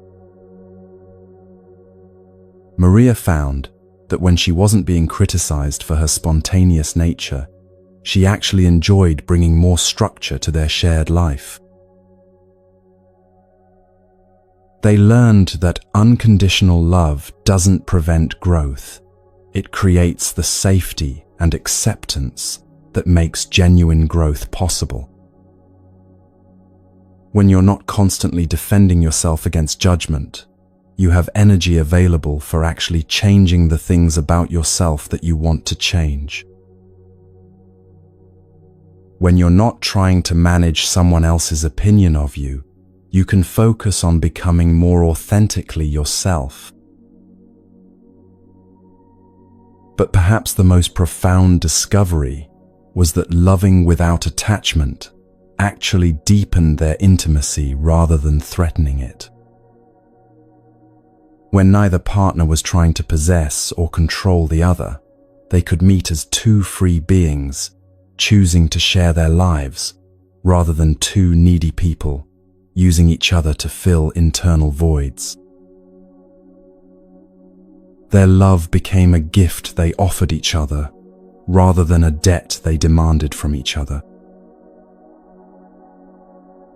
This principle extends to all relationships, with friends, family members, colleagues, and even strangers. When you love without attachment, you create space for others to be authentic, to make mistakes, to grow at their own pace, and to surprise you with their depth and beauty. You stop taking their behavior personally because you understand that their actions reflect their own level of understanding and inner state, not their feelings about you. The Dalai Lama, perhaps the most recognized teacher of loving kindness in our time, often speaks about his practice of metta toward the Chinese officials who destroyed his homeland and forced him into exile. When asked how he can feel genuine compassion for people who have caused such suffering, he explains that his enemies are his greatest teachers because they give him opportunities to practice unconditional love in the most challenging circumstances. If I only loved people who were kind to me, he says, my love would be conditional and limited. But when I can feel genuine care for those who have hurt me, I discover that love is not dependent on external conditions. It's an expression of my own Buddha nature that grows stronger through practice. This doesn't mean he condones harmful actions or fails to work for justice. It means he can oppose harmful behavior while maintaining compassion for the confused and suffering beings who perpetrate it. This level of metta might seem impossible or even undesirable. Why should you love people who have hurt you? Why should you feel compassion for those who show no compassion? The answer is not moral obligation but practical wisdom. Holding hatred, resentment, or conditional love in your heart hurts you more than it hurts anyone else. These emotions are like poison you drink hoping to harm someone else. Unconditional love is the antidote that frees you from the prison of reactive emotions while creating the possibility for healing and transformation in all your relationships. But loving without attachment also means being willing to let go when letting go serves the highest good. Sometimes the most loving thing you can do is end a relationship that has become harmful, set boundaries with someone who is being abusive, or allow someone to experience the consequences of their choices without trying to rescue them. This kind of love requires tremendous courage because it means acting from wisdom rather than from need, from clarity rather than from fear of being alone. There's a story about Master Ijo, a Zen monk who deeply loved his teacher, Master Dogen. When Dogen became seriously ill, Ijo devoted himself completely to caring for his beloved master, barely sleeping or eating in his dedication to nursing him back to health. As Dogen's condition worsened, Ijo became desperate, praying fervently for his teacher's recovery and clinging to every small sign of improvement. One evening, as Ijo sat beside Dogen's bed anxiously monitoring his breathing, the dying master opened his eyes and said gently, "My dear student, your attachment to keeping me alive is preventing you from truly loving me in this moment.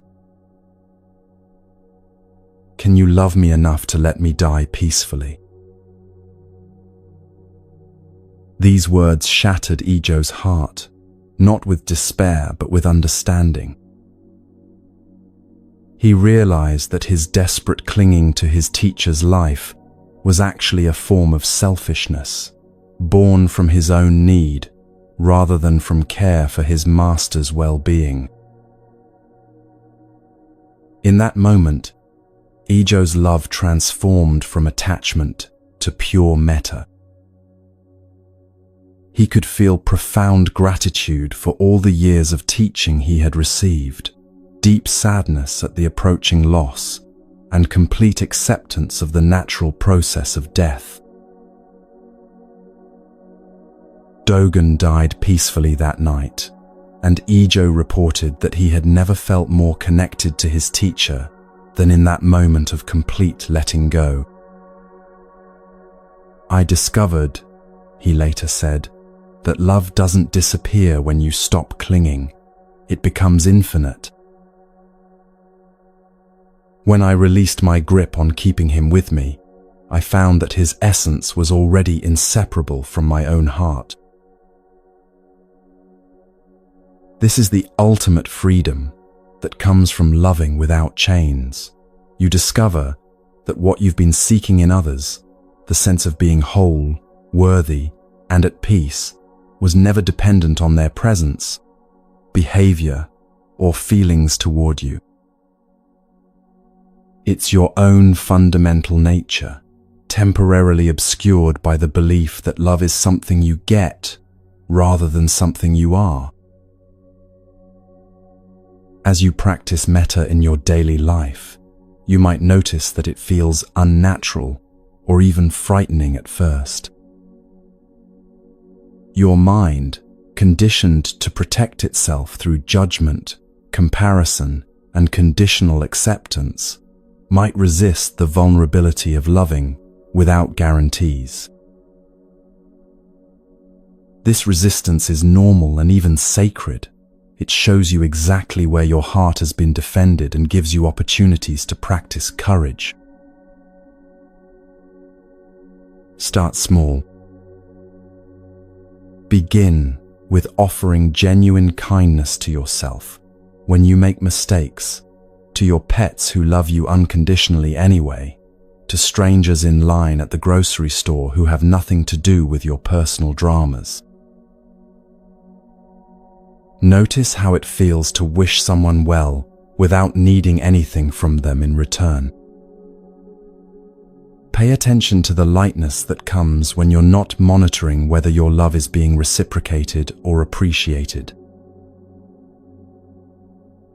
Gradually, you can extend this practice to more challenging relationships, the family member who triggers your old wounds, the colleague who doesn't acknowledge your contributions, the ex-partner who left you feeling abandoned.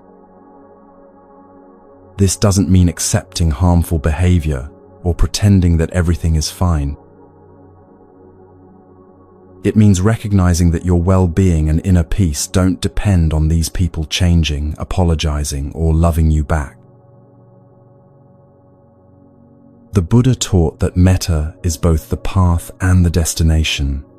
As you practice loving without conditions, you discover that unconditional love is your true nature. You don't have to become more loving. You simply have to stop preventing love from flowing naturally through you.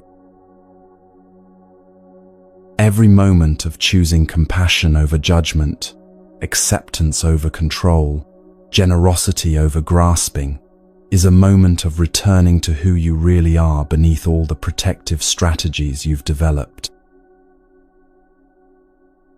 Tonight, as you prepare to rest, I invite you to feel the love that's already present in your heart, not as an emotion you need to generate, but as the warm awareness that naturally arises when you're not defending against life.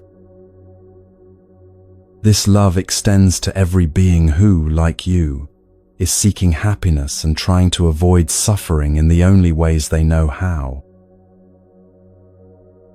It includes your past selves who made mistakes from ignorance, your future selves who will continue learning and growing, and your present self who is perfectly imperfect exactly as you are.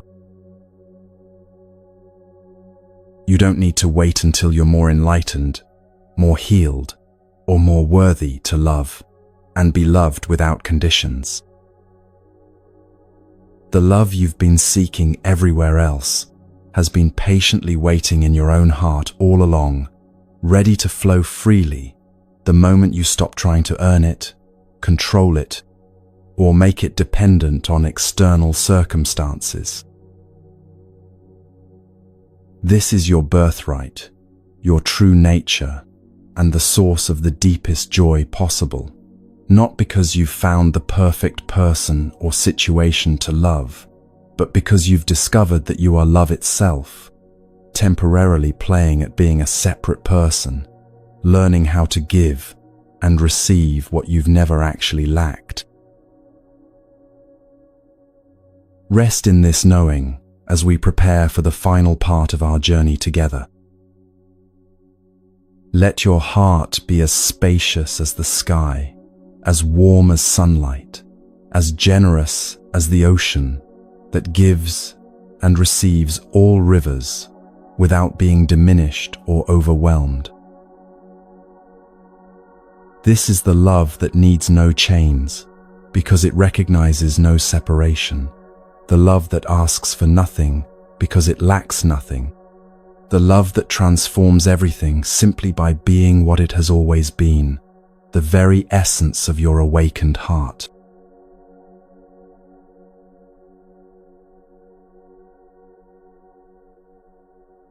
Here you are, at the end of a journey that never really began and will never truly end. Every teaching we've explored tonight has been pointing to this moment, not this moment as an idea, but this actual breathing, this quiet settling, this gentle release of everything you thought you needed to carry. Feel your body sinking deeper into rest. Notice how your breath continues without your management, your heart beats without your supervision, your awareness remains present without your effort. This is what the Buddha meant when he spoke of the ultimate surrender, not giving up on life, but giving up the exhausting illusion that you are separate from it. Your breath has been your most patient teacher all along. Every inhale arrives exactly when it's needed. Every exhale releases exactly what's ready to go. There's no forcing, no clinging, no anxiety about whether the next breath will come. This is how life wants to live through you, naturally, effortlessly, with the same wisdom that guides the seasons and the tides. The deepest teaching isn't something you learn, it's something you stop preventing. When effort becomes effortless, when surrender becomes strength, when letting go becomes love, you discover that you've been seeking everywhere else what was never absent from this moment. Let everything settle now. Let your thoughts slow like leaves falling from a tree. Let your heart rest in its own natural rhythm. The Buddha taught, peace comes from within, do not seek it without. You are that peace, breathing gently in the darkness, finally home